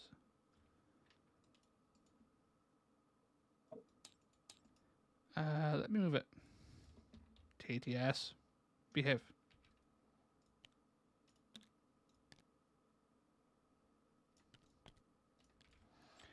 There we go. Something like that. Is this the first match of the night? It is. Before I was rambling like a madman. Cool. So for victory conditions, the board's more or less set up. Battlefields divided into quarters. Cool. Set a single D6 outside of each corner with one face up. Sorted. When a player's fighter takes down an enemy fighter, if the fighter was wholly within one quarter, the player gains victory points equal to the blood die of that quarter. Then increase the blood die by 1. If the enemy fighter was not wholly within one quarter of the battlefield, the player chooses increase by 1. Sweet. At the start of each combat phase, if one player has 3 victory points, they may choose the blood dice of any quarter and increase or decrease by 1. So basically, the more things that die in one quarter, the more points you get. So early kills are less valuable than kills later in the game. Super cool. Super cool. And you only score from kills. You don't score from actual quarters. So it is purely murder. So this would be a good time. Funnily enough, the missions rules for rules as written Pyregeist would not increase the token roll. Yeah. Fucking bastards. Sorry. Yes. So just as a heads up, if anyone in the chat, beyond you is coming to Defiant, I will put together some interpretations and put them out so that people know what we're working with for some of those kind of things. So I'll probably be ruling that that's not the case for Pyregeist, so that it can be not horrible. Oh my god! As an experience, please, etc. I'm gonna do some emergency FAQ rulings, and then we'll take it from there. Just so people know as well, in advance, because some people might be like, "No, actually, I wanna play with the broken ones. I want to play with the broken interpretations." In which case, fair enough. But, that's fair. I think I got a comment on the video who said that they think it's actually intended because Iron Jaws exists with their battle trait. I can see sort of like the logic and that Iron Jaws could be seen as broken. However, I don't think it's on the same scale as Pyregeist just being almost unbeatable in all kill missions because they don't count as kills. I don't think it's quite the same. You do have to do the reaction. You do. So you will die legitimately a few times, but it's a bit dirty. Yeah.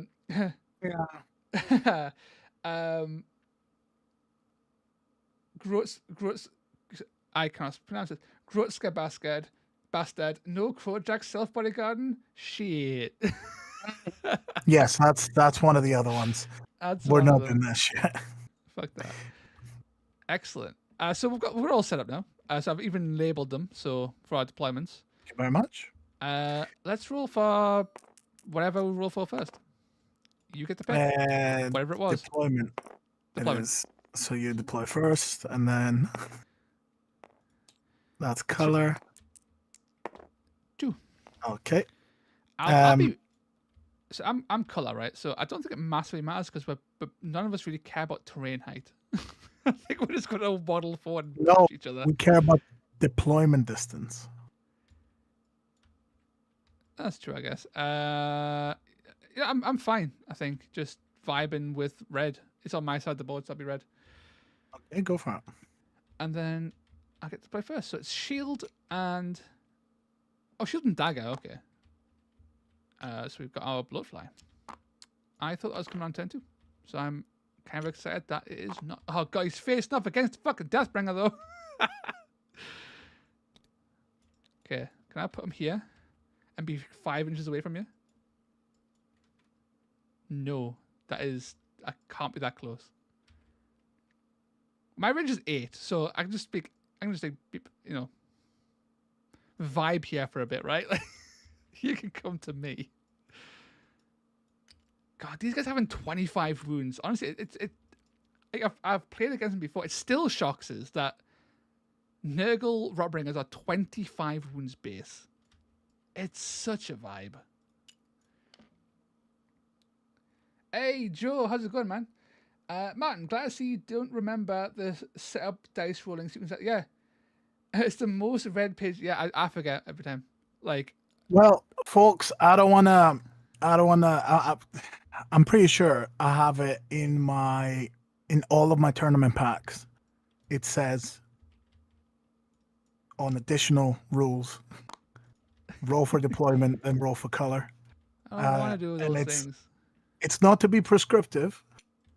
It's because I forgot for the longest of time myself. Yeah, your threat range is like 5. I need big just out of 5. I'm not numbered though, right? Like, right, I don't think it'll massively matter. I just need to not be fucking clobbered by massive things. Well, I kind of want to be clobbered, but I want to get my things up first, right? I want to get my buffs ready before I get clobbered. That's me all set up. Okay. Right, so let's get spurting mucus. Impossible to wound. 4, 5, 3, 5. Oh goodness. Oh, I've got a fucking net. What? Where? Venomous sting on the big guy. He's got a 1-inch range 2+ net. That's pretty sick. What a legend. Very nice. I have 5 abilities. That's crazy. I may as well not have abilities. It is only Toll the Sonorous Toxin and Spurting Mucus. Nothing else matters. Okay.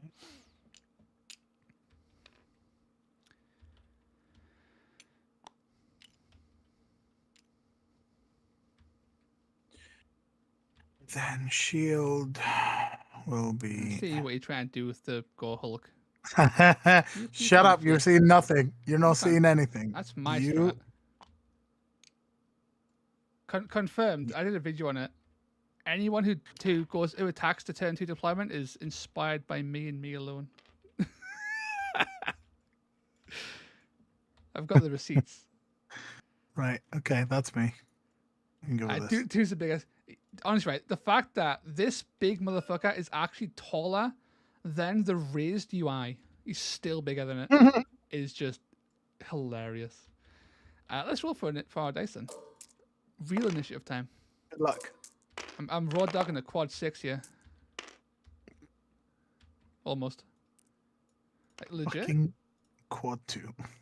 Like, legit? Do I make a quad 6? Like, do I quad 6 in and try and kill the Deathbringer immediately?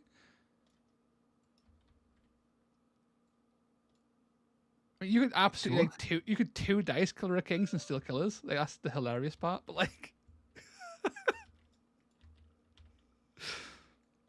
equal to the value of the ability. Okay, I never saw that. Huh?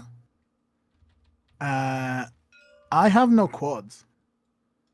Neither do I. Mine is just rampage. I have 2 doubles and 2 triples. Interesting. Abilities are optional. You're spending first, aren't you? Yeah. Okay. Am I? Okay, cool. We're just gonna make a double 5. Cool. I'm gonna make it quad 6 because it'd be rude not to. Yeah. So we roll off. Let's roll off. Shabadoosh. I got a 3. Oh. So did I, apparently. It's a battle of wits. I got a 4. I've improved. Ah. You can take first activation. I have only 4 models on the board. What the fuck?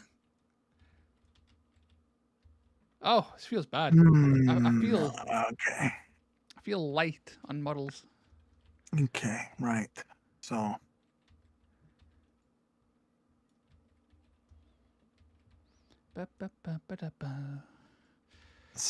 okay. Is Phylax using an improved corn list with the new stuff? He is. Both the Realm Gore and... Right, so... The Deathbringer. So, from here, I can move you 5 Oh, please do. with my double. Please do.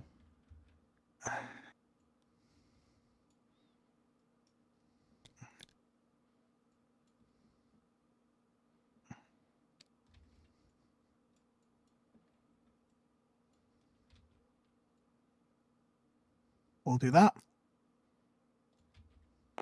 Cool. The question is, are you going to Killer of Kings? 1, you absolutely should.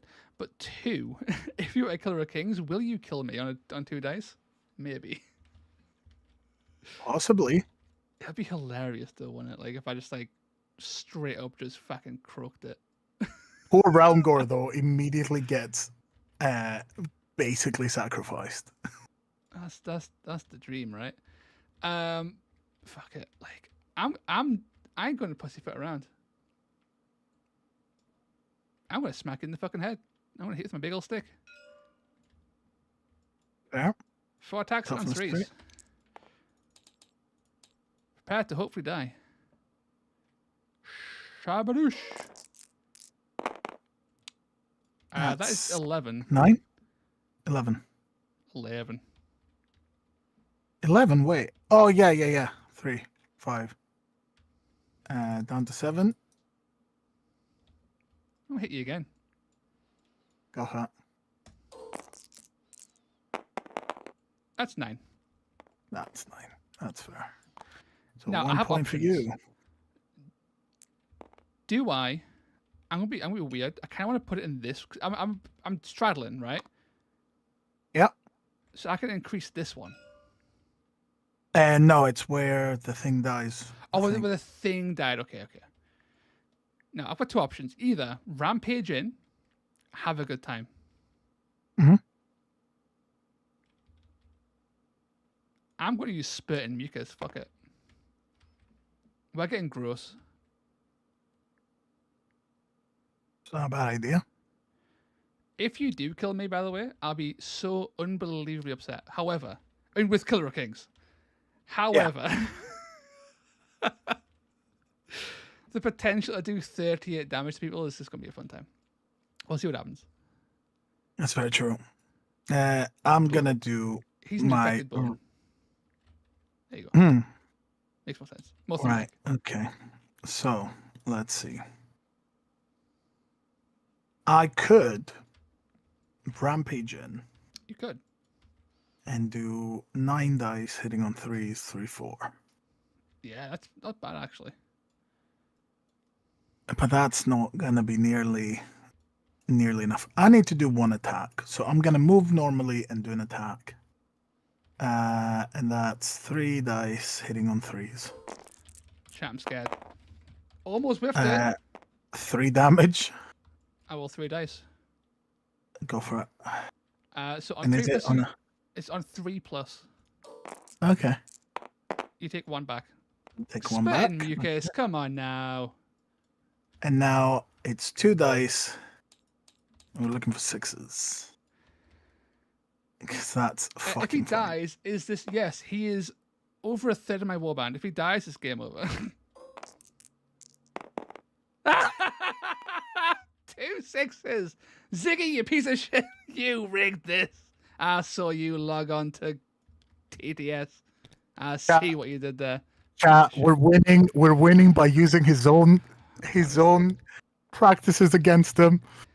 You just roll 6s. Honestly, right. Love it. This list is the best. The actual play, of course, was to rampage away from you, but like, sure, we'd take that. So I've lost because that's my only damage source. Well, and yeah, I have 5 models. And they are all going to die. Oh no. Okay, you can't tell me that you can't kill Blood Reavers with meat ripper axes. I don't think it'll matter because you'll kill me faster. Right, so what's this? How's this machine work? Let's read it again. Which machine? Which player? I pick which quarter goes up by 1. If the enemy fighter was not wholly within 1 quarter, the player chooses any of the quarters that enemy fighter was it. No, so you do. Whenever I a do? player's fighter takes down an enemy fighter, if the enemy fighter Right. was not wholly So within you the get a player, pick. so Okay. I get to pick, yeah. Sweet. So I did this one, and I've moved it up to 3. So Hawk this is the kill zone. Fuck it. Do I like rampage in? Oh, we're going in, boys. We're just like doubling down on the fucking stupidity. Yes. Fuck it. We're gonna rampage this guy in. Whee. Okay. Sit, buddy. I ain't get kills. Fuck it. I'm gonna swing in. First swing. Okay. Hitting on 3s. Yeah, that's gonna suck. How did Dark Oath not get a battle trait? They were too busy making Killer Kings. Do you want to react? Yes. So you're hitting on 3s, right? Yes. And I've got Corn's Dew. So Corn's Dew is super counter. No, because I'm hitting on. Well, let's do Corn's Dew on the first one. You take 4. Okay. You take 2. Yep. I'll swing again. Okay. I'm gonna Corn's Dew the second one as well because you're gonna roll 6s. I can smell it. I do. There you go. So you die. Yeah. I would die regardless. So that's all fine, and you get 3 points. Okay, cool. We're coming back, lads. The comeback yeah. is real. I've got another action. Thank you very much. Oh wait, you do have another action. Bye-bye. Like legit, like there ain't much I can do here. You ain't killing us with like a fucking Blood Reaver, right? So no, the Blood Reaver, no, probably not. We move. We're schmooving. There we go. Fair. All right. So, Haha! You've got to stay in here so I can fucking kill you. Well, is that? Yeah, Yes. it is battling, unfortunately. Okay, cool. So that's 1 move, and we're doing an attack. 3 dice hitting on 3s. Yep. Hit on 4s. Thank you very much. 4? Oh yeah, 4s. Nah, it doesn't matter. Bunk. Take your 1 damage. Okay. Over to you. Go Hulk be scary still. Correct. I don't know what I fucking do. We're in a bad spot. That's what we're in. We're in a bad spot. The death of our big guy is. I've played a lot. I still can't believe I rolled 2 fucking 6s. It rubbed in a little bit. Not gonna lie, it was a bit of a rub in. I'm not really sure what to do here. So I've played elite warbands with big things before that down turn 1, and it never goes well long term. But I think we'll just shamble. I think we're shamble, guys. We're shamble to here. Fuck it. Hang on. Ha. Fuck you. We're shambling to here. Get the fuck out of here. Piece of shit.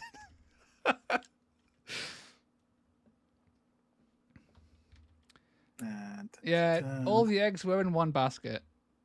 And to be fair, he did die due to my own, like, what are the odds, right? I could have just moved away.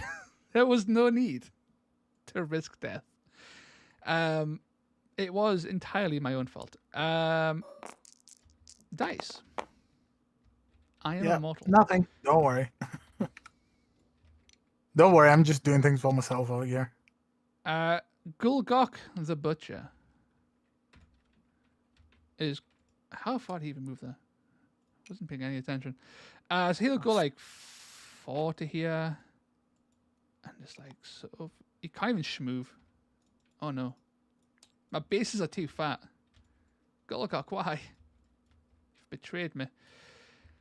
I'll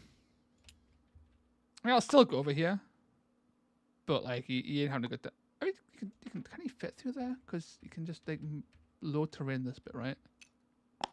I've been stupid. Like 4.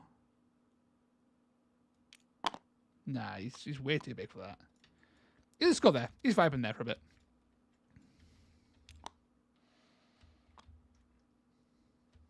Okay. So 6 inches to there. Setting up for turn 2. We're going to jump up the top rope, baby. You know what? That's the question now. Where do I want to go? And I want to go for another 2 inches. Fuck it. Oh. I see. We've got a problem here. It is too deep. Why is it?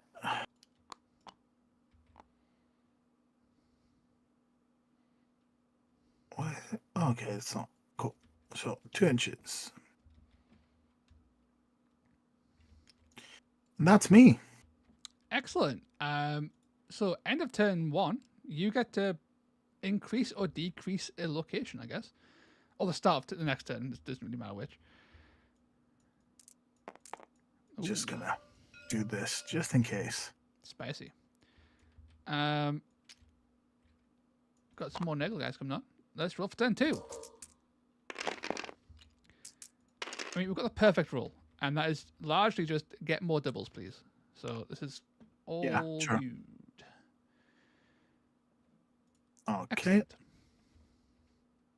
Love to see it. Okay, That's we roll off. Oh, fucking triples. Get the fucking killer of fucking kings, I swear to God. I got a 6. That's pretty good. Yeah, you do yours first. I'll allow it. Honestly, I do want to go first. Not going to lie. So I am going to just take initiative. Sure. Yeah. That's all good. I think the answer here is what have you got? The sonorous toxin. We've got the big boys coming on. Yeah. This is our big Lord of group. Plagues are still. I'm still hitting on. Okay, cool. I think I'm gonna make another double.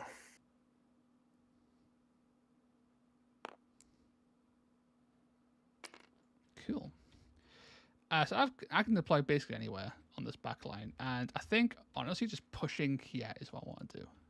I'm sorry, just can you zoom in from the viewpoint of your Blight Kings to the Deathbringer? What a fucking Chad. Just the aura, chat. Look at the aura of this man. This man.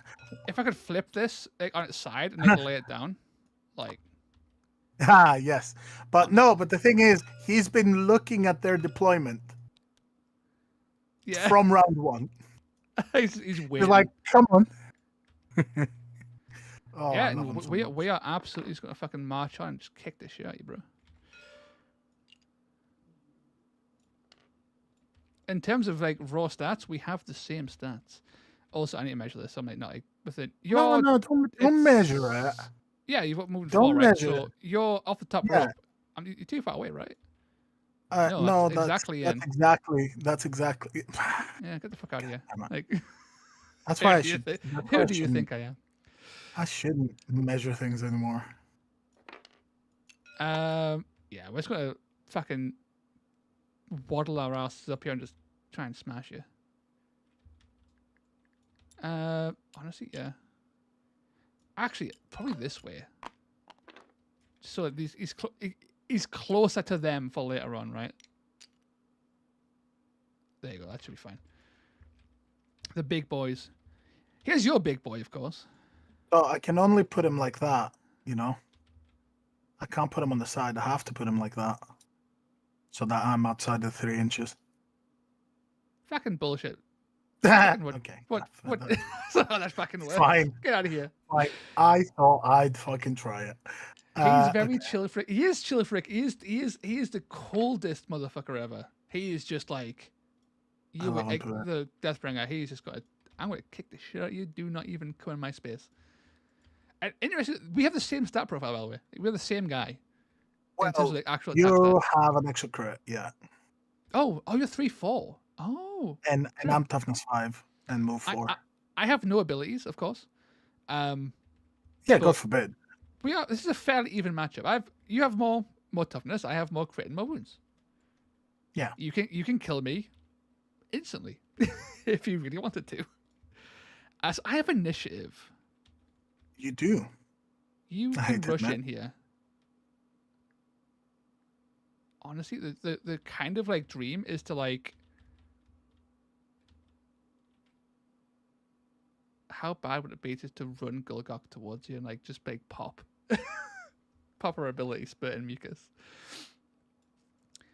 I would also like spurt in mucus weight as an option. That is an option. You can't get to him, even with rush. You can't get Yeah. a Gulgok.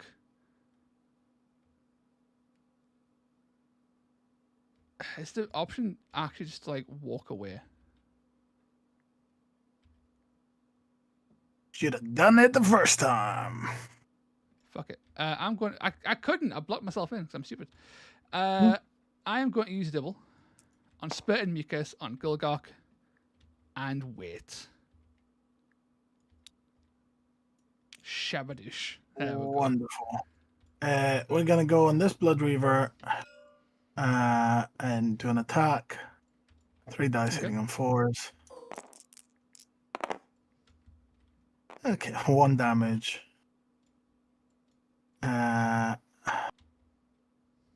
So now my problem is if I disengage, and chat, this is for real, I'm not even joking. Every game I've played Bloodbound that I've disengaged even one guy, it has been a bloodbath. Like, I just cannot roll for shit afterwards. So what we do is we roll again. Phalanx is very suspicious, but also I should be suspicious too. I knew if I stay, pick up my guy, he would die. I was like, but he's not going to die. But like, I knew that like the gods would kill me. Phalanx knows if he disengages, he loses the game immediately. Like That's exactly it. but That's how it works. See, and he listens to the gods, and they reward him. That is immediately. 7 damage. That is 7 damage. Holy shit. Listen, Instant reward. That's how you do it, man. I can feel my lips falling off. I can feel horns growing. The Eye of the Gods is great. I'm gonna go with this Peach Up Light King here. I'm gonna swing Okay. on you. That's fair. Question is, do I unslot? Maybe. Before dice.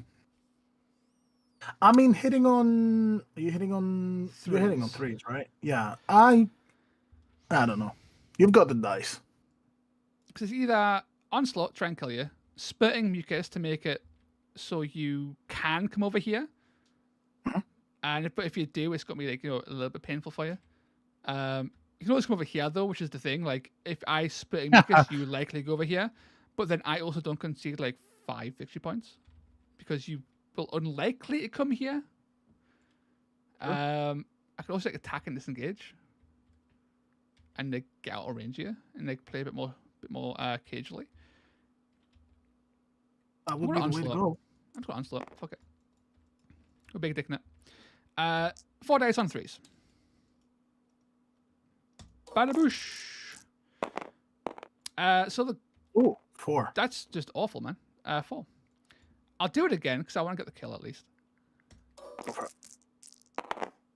Come on. Okay, sure. Wow. Sure. What's that? 1? 2 damage? 2. Nice. I love. Okay. I legit love when you roll 8 dice and hit twice on 3.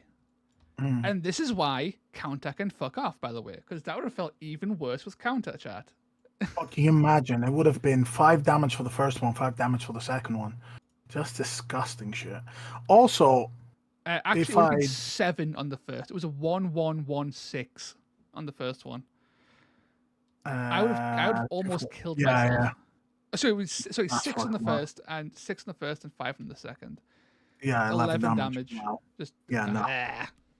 Okay, Ah. well, Well, yeah. Well, now you spoke over that. hi. Howdy. And we're gonna do an attack. Crone does have a great counter variant. It's very true. Let's look at my dice. So I need that for that. Okay, we're gonna onslaught unless we have anything else. I'm not killing you in one. You have 14 wounds. I mean, you say that. No, I mathematically I can't kill you in one. 12. Yeah, if I roll all crits. 3 crits and a hit will do it. 3. Yeah, no, I know, but like I have to onslaught for that. That would have hurt. Yeah, it would have hurt as well.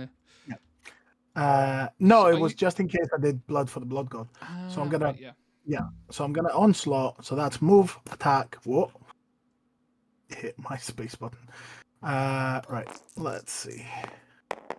Yeah, that's 6 damage. You will live yet. Now, do we just send in guys? Just send them all in. They're all going to fucking die. 2 Killer Kings. We don't care. We go in. But not yet. This guy's going to attack. He's going to swing into that guy. You're hitting on 3s, aren't you? Shit. It's fine. I'll miss them all again. Don't worry. We're gonna Corns do the first one. Told you, I take 6. You know when you've now rolled, for the record, on 3 pluses, you've now rolled 11 dice, 11 dice, and you've hit twice. It feels good, chat. It feels good. It feels. I'm trying not to be salty. I'm trying not to be salty, but like I am legit a bit salty. That's 7, right? Because it's +1. So that's 7, and I take. No, sorry, and you take 2. Yep. Okay. Well, that's good. Those 25 wounds. Yeah. So isn't it? No, because this has happened for 3 games in a row now. Just pointing out. I've had really bad days for quite some time. Awesome. Right. So we're gonna jump down. You knew this was happening. Oh yeah, this is a guarantee. Level 6. Yeah. So that's with the first move. So I'm rolling a die for my falling. I land like a Chad because I land on you. And then we do overhead smash. So we roll 6 dice. See, if you were me, you would miss all these, and I think you deserve to miss all these now. You know what? I wouldn't even be mad. I think it would be fair. I'll take it. That's 6 damage. That's pretty good. So yeah, you take 6, and then we do an attack as well. Mm-hmm. Hitting on 3s, 4 dice. Mm-hmm.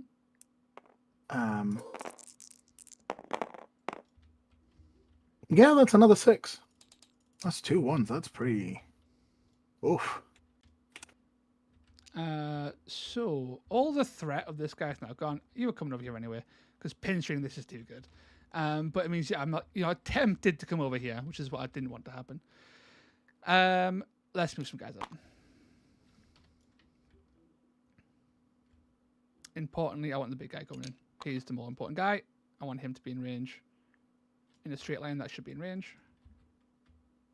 Actually. More Killer of Kings targets, baby. Let's go. Just stack them up. Stack them up.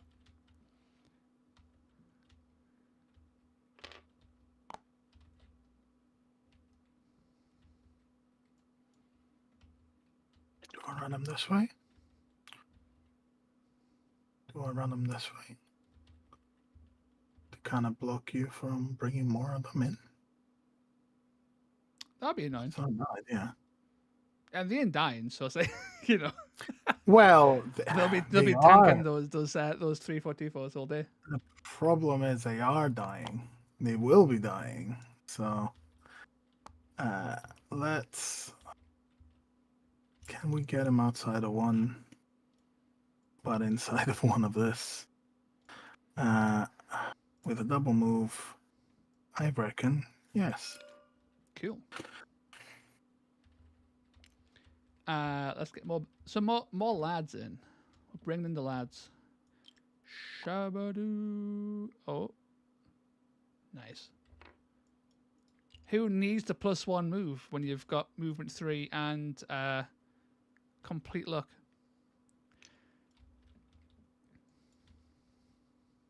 Okay, so that's 5. Hey, beautiful. Yeah, we're gonna rush this. Okay. And do the attacks. So hitting on 3s, 3 attacks. I take 8. You do. And now you roll 8. Really? That is right. pretty bad. Honestly, right. So I think Fuck this game. Fuck this game. What the fuck is this? You take 3. Love it. Yeah. Nice. I mean, it is. No, it's not. It's not even percentage-wise, dude. It's not even close. Fuck off. No, I was just gonna save the Gore Hulk. It's the same. It's adding a hit and a miss. So Fucking rage-inducing. I'm going to attack with Gorgol because my other attack action. yeah, 4 attacks hitting on. force. Yeah, Nice he's falls. T4, which is upsetting. So we'll see how this pans out. 4-1. Cool. 2 damage. Nice. Oh man, that's fucking wild. 2 damage. Nice. Yeah. Cool. Cool. Okay, so my god. This isn't even so as well. This isn't even a Nurgle problem, right? This is just a dice problem. Like any warband would be like, "What the fuck?" Yeah, dude, Joe. Yeah, I do. All of our games are me dicing like crazy. Like all of them, they're always unpleasant. I do apologize. But man, fucking hell. Like every single dice roll this turn has been like, cool. I will pity you and give you 1 hit. Nice. Thanks, game. If that, in fact, sometimes. That's me all done. Is that yours done as well? Me all done as well. Sexy. Nothing died, so no one scored points. Cool. You get no points. Buff or nerf a location. Yeah, we're going up on this one. Going to 3. That makes sense. 2 doubles, 2 singles. Okay. A double and 4 singles. I wonder why. As Pseudo Cream helps. I wonder why the triple's coming out. I wonder who is going to immediately die. Fuck it. I guess I don't have any triples, right? Not really. So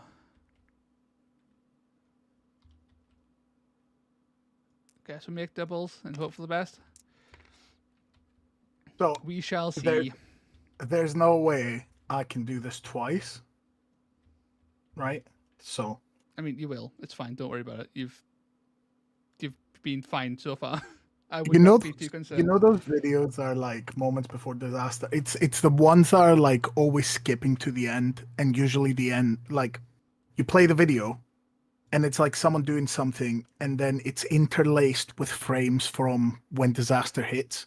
Like it shows someone like opening a bottle, and it interlaces the bottle exploding in their face every like 5 seconds until you get there. Actually, hang on, I'm going to make a triple because actually I do have a triple. It's just done as I actually do have a triple that's actually worthwhile. Yep. Oh, it's No, it's not fine. even. It's actually not. What the fuck? It's fucking visit. that It quad? doesn't even apply to himself. Grandfather's blessing doesn't apply to himself. Never mind. We're sticking with doubles. I thought at least bless himself if I lived. Never mind. Right. Okay, come and kill me. Am I so- T4? I think I'm T4. I am T4. Who are you swinging at?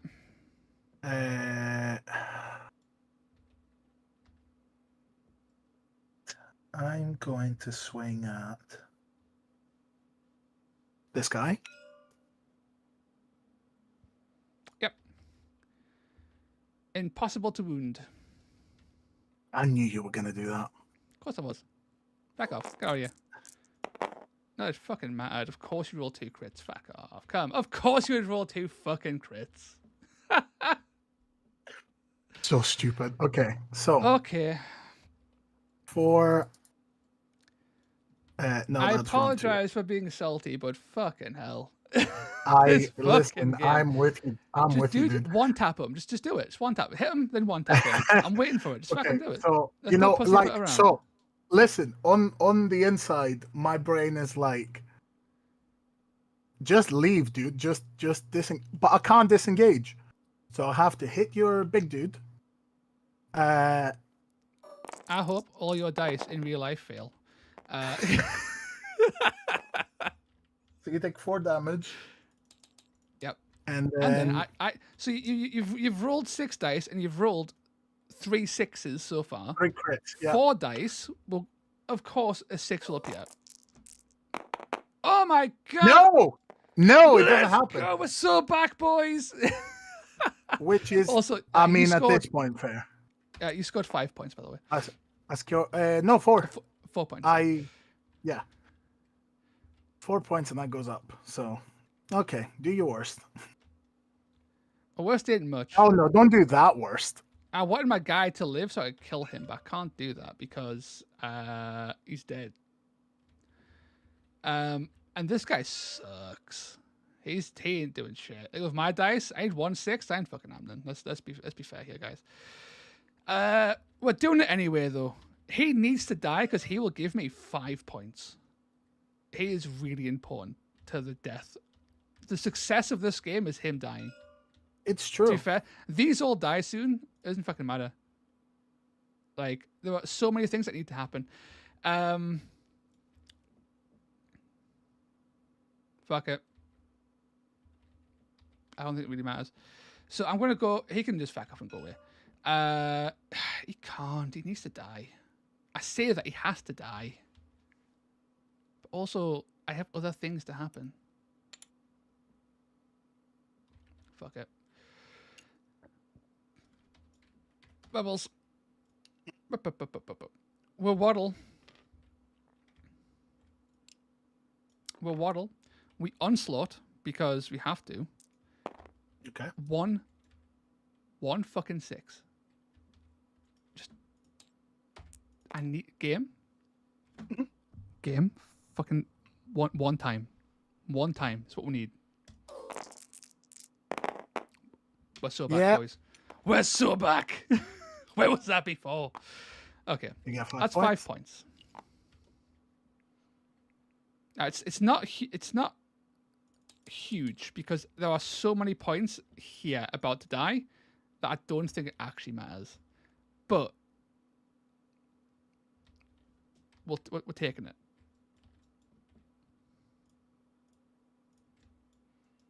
Okay.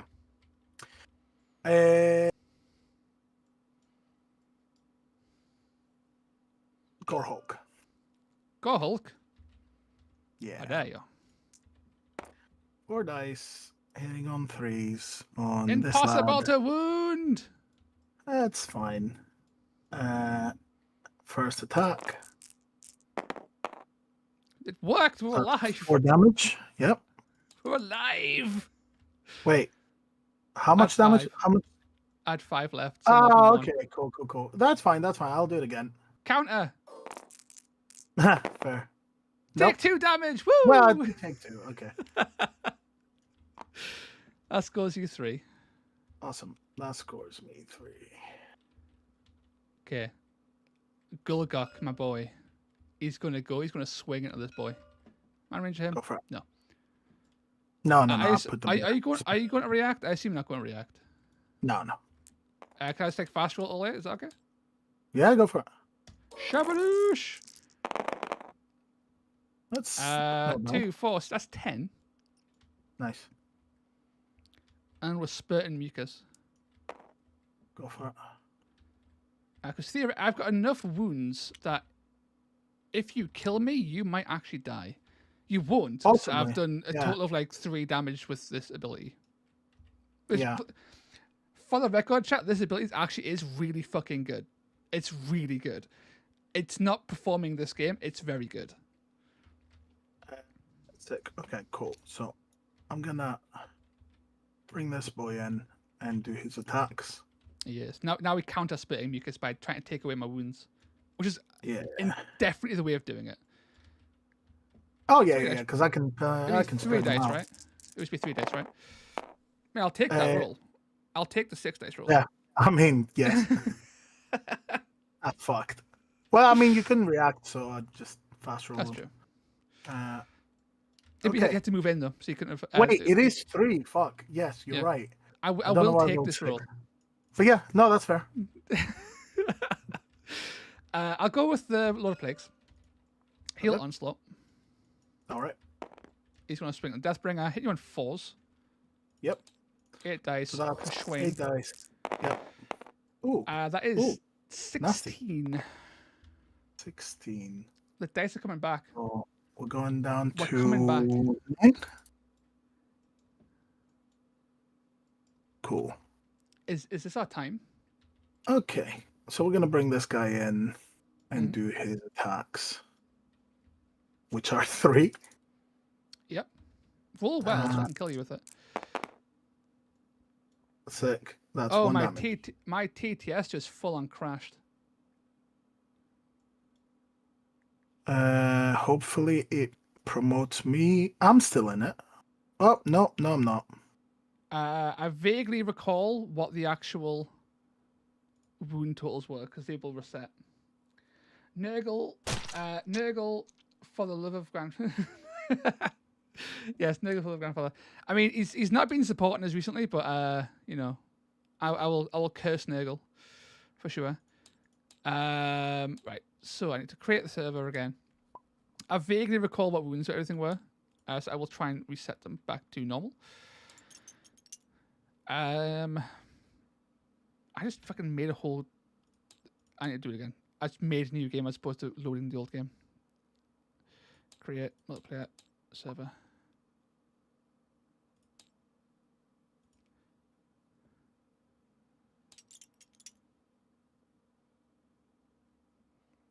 Oh, nice. That'll be a really handy fix, that, Ziggy. It's not a huge deal, but it would be quite helpful. Right, so I'm back in now. Chat, correct me if I'm wrong with any of these, but I believe my guy was on 18. He'd just taken 1 from a dude. He's dead. Yep. You'd moved in. He'd moved in. He'd taken 15. Yeah, he was at 15. He was at 3. And you need to roll. He was here. And he has taken 1, I think. 2? 2 from the counter. And this guy was down to 9. Down to 9, yep. I had taken 6. Yeah, he's unharmed. Yep. Yes, and we're back. I think that's the state. We're so back. And then I roll 1 dice on my spit and mucus on the guy just attacked in. Yep. And we roll a 1, so nothing happened because of course. Then we do you want that? All these dice. Yeah. No. Cool. Okay. That's gone. It's just this him. guy. There was a space in here get between you. He should be able to fit in there now anyway after my very rough measurement, but he'll move. There was space. I made them sure there was space when I was originally. He'll move in. He'll attack. Go for it. He's unlikely to do much. He's on 5s, but if I roll like 2 crits in a hit, that'd be good. I'll take 1 crit. That's 4. Crit. Oh my god, I am so fucking stupid. Oh my god, this whole time. The Nurgle battle trait. I could have been shutting down for Kings potentially. Oh my god. I forgot mine as well.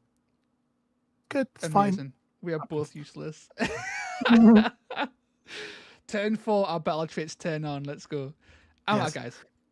Awesome. Right. I'm going to go you. with the Korgorath. Oh, you got the Korgorath. Okay, so theoretically, I die, you die, and that's the ideal scenario. We both die. So I can't. 5, 6. Is that not going down? Oh. Oh, okay. I think Joe's sending us a picture of something. Who's on 15? Oh, okay. Oh, yes, yeah, the Korgorath's on 15. Dude, thank you, Joe, for the pic of the stream there. Big help. Is this broken? So there's 2 on top of each other. Oh. Hang on. If we're nice. Fuck it, I'll take that. Yeah. What's that? That's what, 16? That is. Yeah, I think so. I'm down to 1. Okay. Do you want to roll? I roll 16 dice. Please die. If this kills you, this is hilarious. Oh, that's so funny. It could kill you.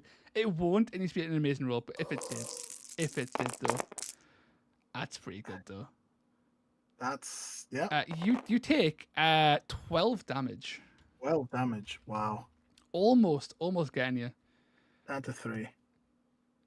I can't. So how this works, chat? I can't kill him with his second attack. He will only take at most 1 dice of mucus. Because it's I die once the point of damage that kills me hits me, and then no other mucus gets applied. Is how that basically works for 3. Okay. The sequencing of it. Let's go. I die, and then you take none, which is fair. None. Okay, so I get another 4. Oh shit. Okay. That's not correct. It's fine because the actual scores are correct. They're not. So they're not. They're not. So I went up to 9 because I scored 5 last turn. On this turn, sorry, when I killed your guy. You've killed 2 guys, scoring you 4 and then 5. So you get 9 points this turn. No, there it goes. Look, it's changing here. So you just drop this down. Yeah, cool. You ignore these ones because it's already right on the actual scoreboard. Yeah. Right. Oh, Okay, but I think did you change them? Hang on. Right. Okay. Yeah, we were 9 to 9, and I just killed that one. No, we weren't 9-9. I was ahead. You had 5, I think.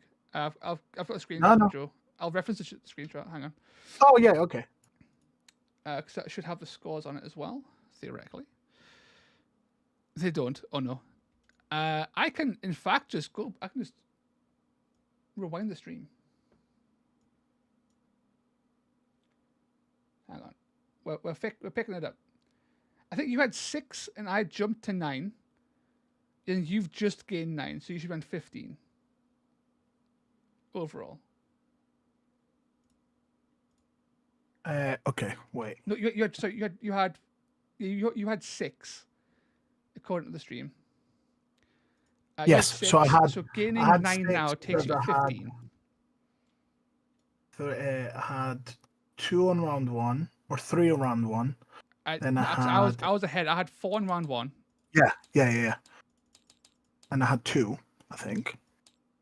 Yep. Then you scored another 4 because you killed in this quarter again. So it's been 1, 2, 3, 4. Yeah. Which is fine. And then you scored 9 here. And I scored 5. Yes, it's 15 to 9. Okay. We're back. Right. Okay, cool. So this goes up to 5 now. Yes. Awesome. Now, the unfortunate reality is that I don't have the movement speed or the kill power to get here and kill him next turn and kill him to win the game. 'Cause I'll kill him. I'll score 6, and I'll only score 5, which will take me to 14. So I'll lose by 1, in theory. If I even kill him. But round 4, let's go. We'll probably need to delete our dice. I just fucked it up. Oh, I can't delete things. I saved. I saved can mine. throw them in here. Okay, cool. No, it's fine. I've promoted you.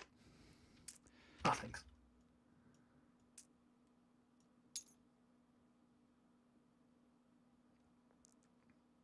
You both Okay, on 9 two before the double crash. single.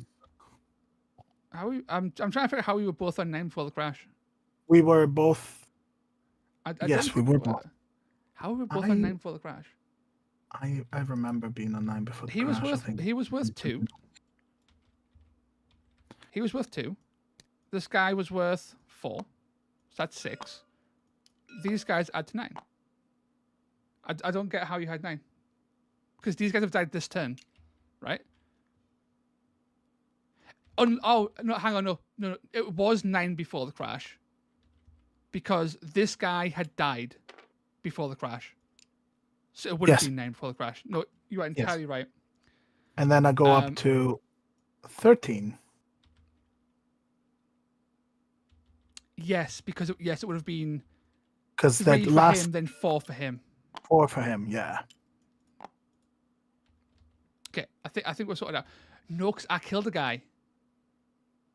I didn't kill a guy. Nothing's died here yet. You didn't kill a guy here, no. They're both alive. So yeah, You killed him here, and that's what got you the 4 points. Yes, we're back. We have the right score now. It took time, but we got there. We're so back. Yeah. I have one single, okay. So you have initiative. All right. So I am 6 dice in Killer Kings. Oh, I mean, I have to, don't I? So I need to check my battle trait. How does it work? So this pops off and stops. It'd be great. At the start of each battle round, so now I think you can pick one enemy fighter within 1 inch. So the only guy actual legal is him. Yep. Roll a dice on a 5+. You can't do abilities. I think it is.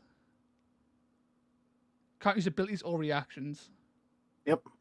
Cool. On a 5+, you're in bad news bears down. No, of course I get 4. That's fair. So I didn't go off. So I will make a single, and I'll try and take initiative. Yeah, I think I fixed this. I never win these. So, but that's a good fucking start. I think you will. No, you won't. Don't fucking say that, you dickhead. You know, yeah. fucking. I've only rolled 85,000 6s. I won't roll a 6 this time. Fucking give you a slap when I see you. We are. Oh shit! This could go wrong. So we're gonna attack your Lord of Plagues. I'm gonna counter. You're gonna fucking die. Yeah, this could go wrong. Did you break this? Hitting on 3s.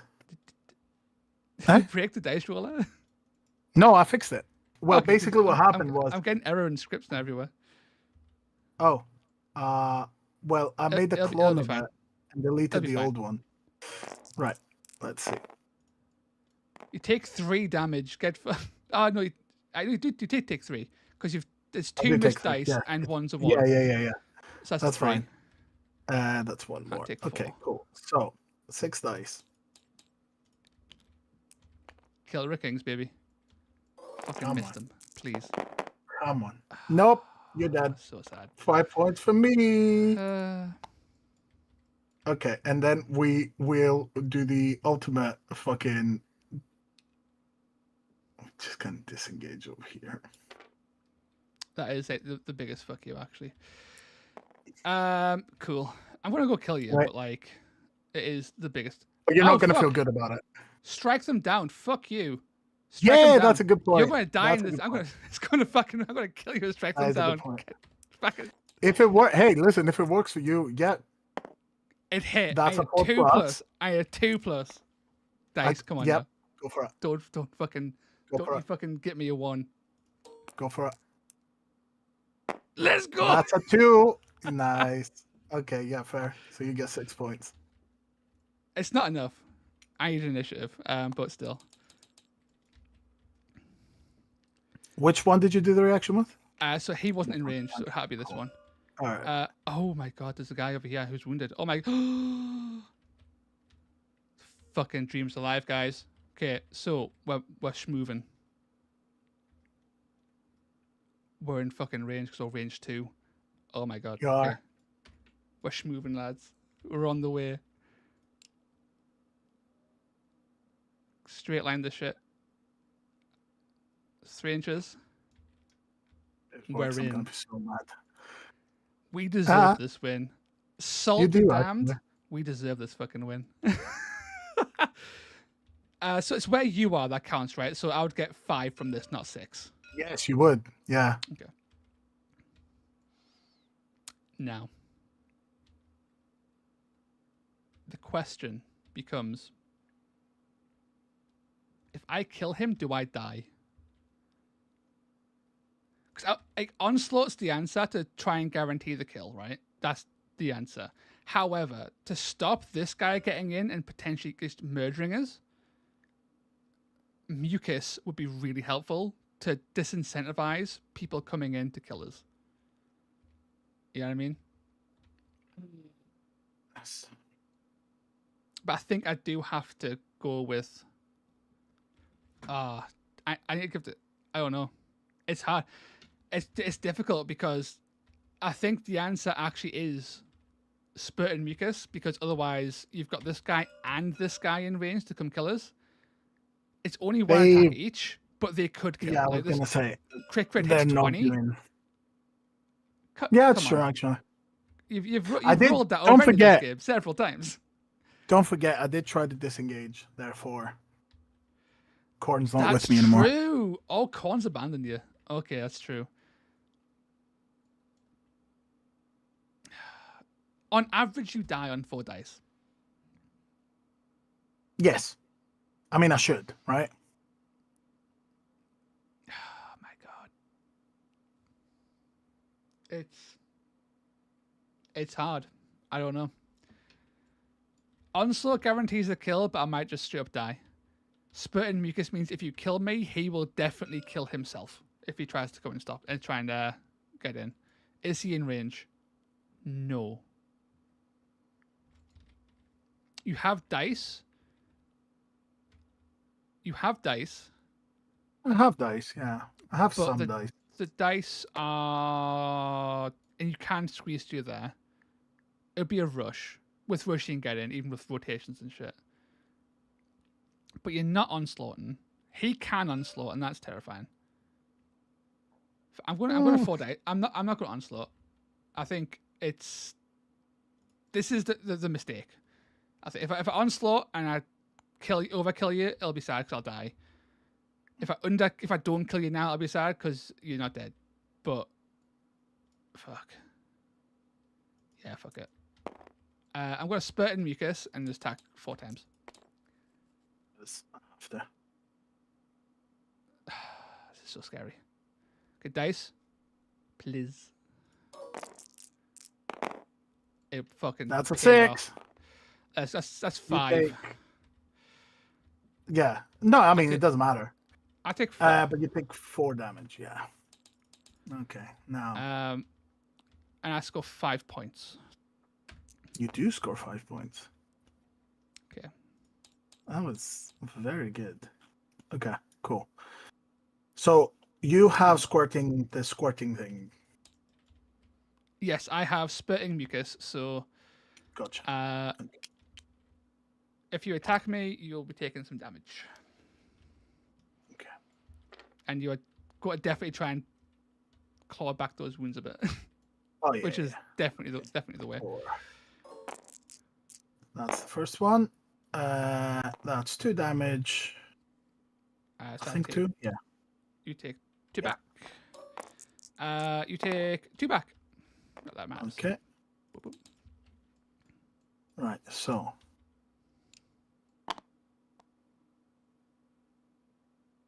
With a rush, you can definitely get in. Like it's a clean entry.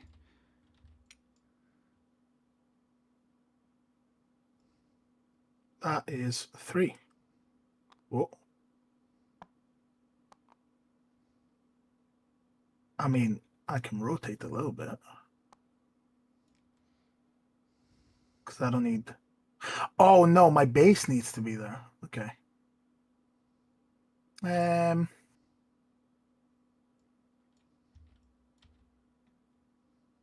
is 4. Yeah, but fuck rotating takes up Yeah. movement. Yeah.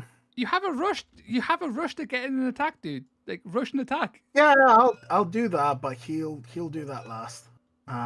He'll go in and do his first. So Okay. that's 4 dice hitting on 3s.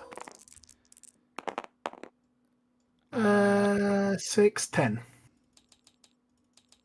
Okay, I'm alive on a comfortable amount of wounds. You roll your then 10 dice on 3s. Not that matters because Gohulk is pretty tanky. That is a fucking amazing roller. That's 8 damage back. Mucus, Okay. boys. Mucus is working.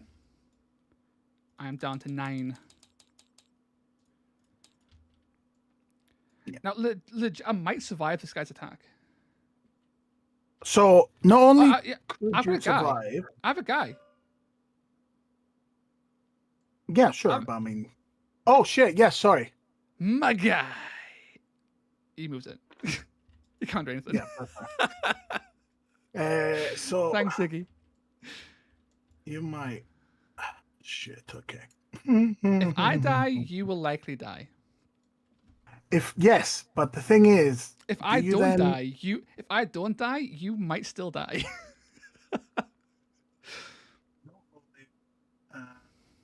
I mean, as it is currently, I lose, right? So you've got to do it.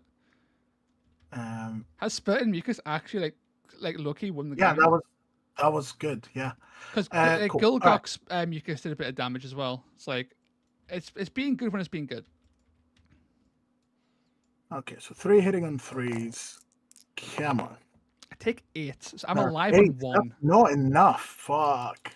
And then you take 8 back. I had 3 hits. I did only 4, but it's still enough to kill. That's enough to kill. My guy, and that goes me another 6 points. Oh baby. That does, because all kills count. That's fucked. Nice. We did it, lads. Fuck well the done. Soul. Okay, so okay, I apologize for the level of salt. It was a little bit salty. However, Spirit and Mucus is actually really powerful. In kill missions, Spirit and Mucus is legitimately like fucking amazing.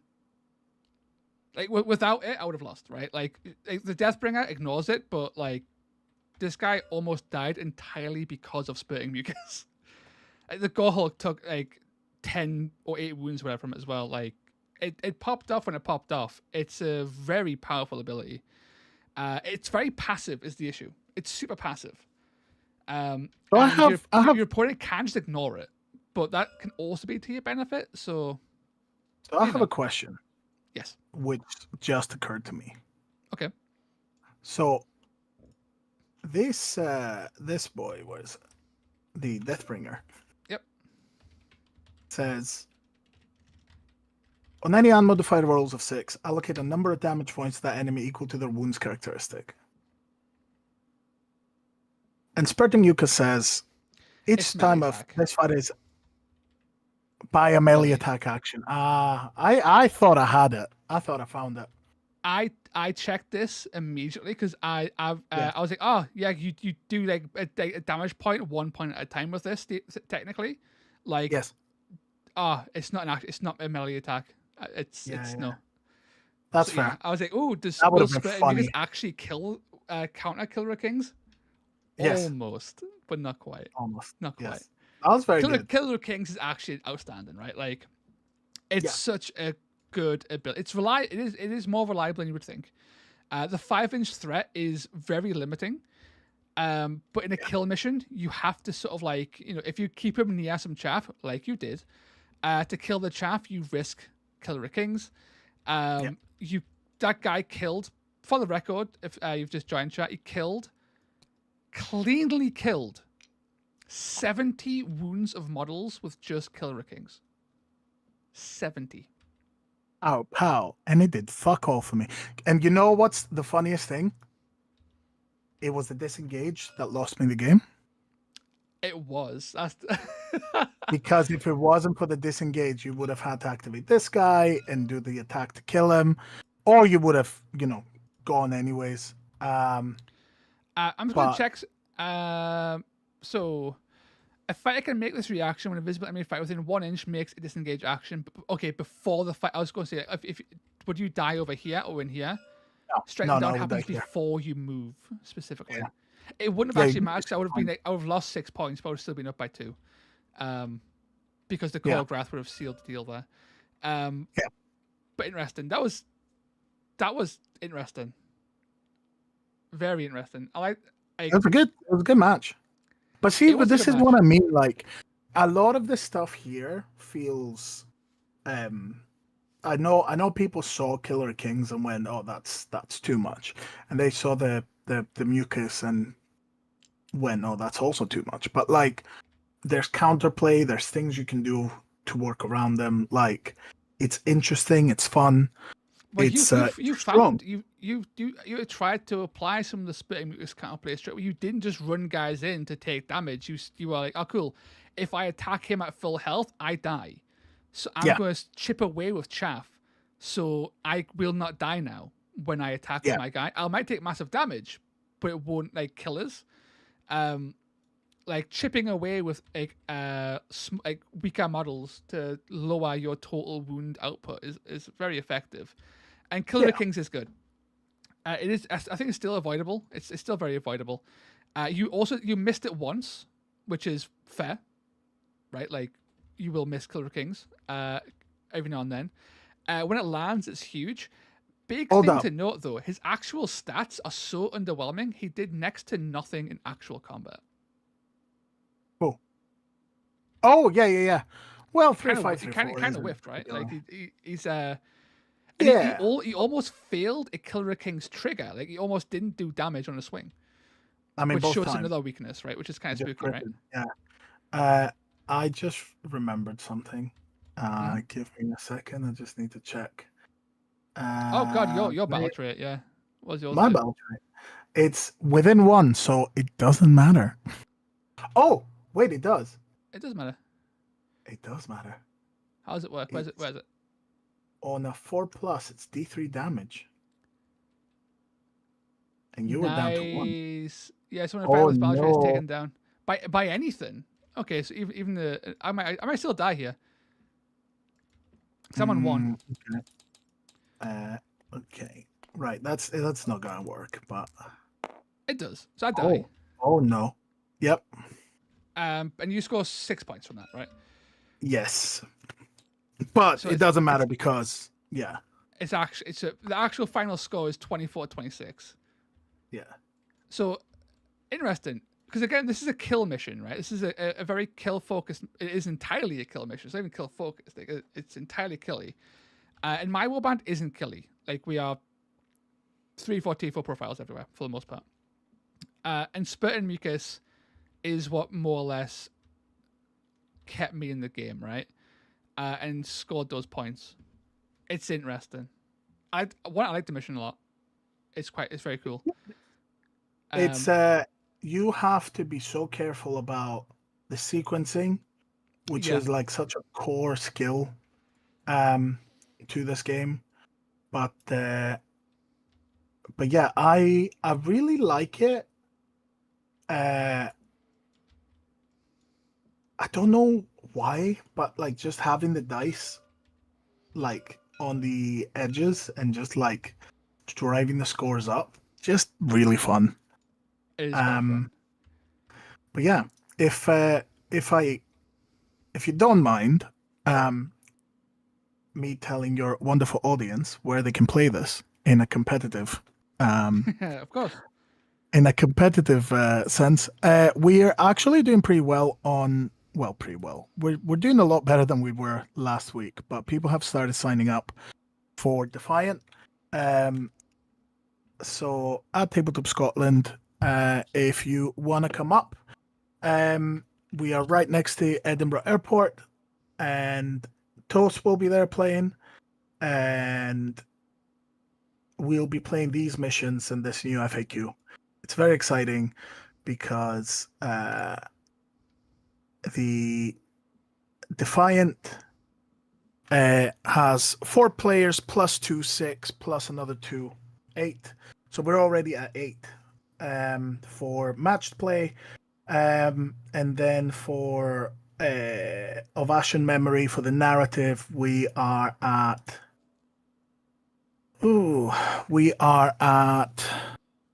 9. Ooh, That's pretty cool. I'm very excited, actually. that's very exciting. But yes, I am we'll be playing. very much looking forward to Tabletop Scotland. It'll be a fun time indeed. I'm taking I've abandoned Sacrosanct temporarily to Ruination. I was I was saying earlier in the video. Yeah. No, that's Ruination are too good. understandable. Ruination, they're simply too good. As a chamber, Reclusians are such a solid backbone, and Griff Crows are such a solid warband buffer. I've never played them. I've played them once, and I had a bad game, and I went, I don't like these guys, and I haven't touched them since. And I don't know. I feel like as soon as they've released like a chamber that is actually competitively good for Stormcast, I go soured. Stormcast are good now. What the fuck is this? Get out of exactly. Here. But they're no good because they're big and buff and strong. They're good because they go no you, and you don't get to play the game. Yeah. So I am slightly salty about that. Yeah. But I understand. But you'll be coming up against the 5-man list of Callum, probably. Yeah, I'll lose to that. If you play the same thing that you played that Road to Defiant, which is a really good list. It's pretty good. As a 5-man, it's just a little ball of murder. It's pretty scary. And my murder list is not as good as his murder list, I don't think. So that'll be an uphill struggle depending on the mission. I am faster though. I have a movement 10 Dracoline, so I have speed on my side. That's very true. But he has two bodies. So his Road to Defiant list, chat, was Lord Terminus, Calphia, and 3 Reclusions, or something like that. I think so. And basically heavily blessed as well. Yeah, they move all kinds on them. So while it is 5 bodies, it's 5 bodies that on 2 triples, which isn't difficult to do round 2 and 4. On 2 triples, you basically get to activate them a bajillion times because you get 3 activations from Calphia, and you get especially a round 4 Lord Terminus gets to activate anything that's hurt. So if you've been careful about your guys not dying, you get 5 extra bonus activations. Kind of wild. Yeah, kind of. It's a solid list, and also my TTS has crashed again. What the fuck is going on? I was wondering. Yeah, it just crashed. I have no idea. It's giving me the rage that's doing that. But I think with that failure of TTS, we'll call it there. We'll call the stream there. It's been a good 3 hours. Had a solid game. Had a good old night at the start. Phylax, as per. Thank you for the game. It's always a pleasure. Hey, my pleasure. Yeah. And I wish you only bad dice in your next 3 games. Don't be like that. I don't know when I'm playing again, given that Warhammer World is you don't play refusing. Enough. It makes us sad. Well, yeah, it makes me sad as well because, like, I would like to be higher up in the rankings, but for that to happen, people need to do tournaments. Someone else do tournaments, please. Please unchain me from the basement. Anyone else? Games Workshop. Well, to be honest, put a fucking event on, you bastards. Yes. But I was gonna say I might be playing on the narrative, given that it's gonna be, I think, a little bit quieter. it depends. The good thing about having, having the sheer amount of numbers on Warcry UK when we're running an event is that we can join in relatively painlessly if we need to. So, and that's mainly to make sure the numbers add up. But yeah, it means that there's space to maybe play a game here and there without compromising on the experience, basically. But yeah, paint your warbands well. I'll have my photo booth once again. And I'm getting better and better at taking pictures with the camera. So, yeah. It's great. It'll be fun. It makes everything look good, even my terrible paint jobs. Church you. Tabletopscotland.co.uk for tickets. The packs and all of that. To be honest, you can find everything on warcry.uk. If you go to the events timeline, all of the links are there. So go, buy tickets. Buy to my tickets. face. Support Warcry. Yes. Come and play people live in real life. I don't get to do it enough. I say that. I've played so many tournaments this past 3 months or whatever. I've played so much real life Warcry. It's been an absolute joy.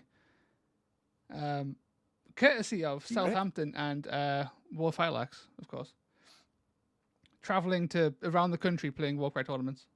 I've played more real life Warcry, I think, in the past 3 months than I have in the past 2 years. It's been joyous. But been great. I've been telling everyone it's the summer of Warcry. It is. Get in, losers. It really is. We're going Warcry. Warcry. Season is finally coming to as this tournament and this London GT. I think that's basically it. Yes. But that was a good ass run of this. What you ran 4. Southampton ran 1. There's been events by the Nottingham Warcry Club as well. I believe. There's just been so much, and that's just here. There's been globally. There's been tournaments everywhere. Oh yeah, but I've been hearing rumblings. One of the old tournament spaces is maybe restarting. I'm not gonna give out much more, but the TOs are talking to each other, and events are planned. So yes, I will not be doing a Christmas cry, but that's to make space, maybe. So yes, definitely. watch this space. Beautiful. I'll be posting everything on either on the channel and or on the website. Like the idea is when the Southampton event was on, I put it on the website, make it very clear it wasn't a Warcry event, of course. But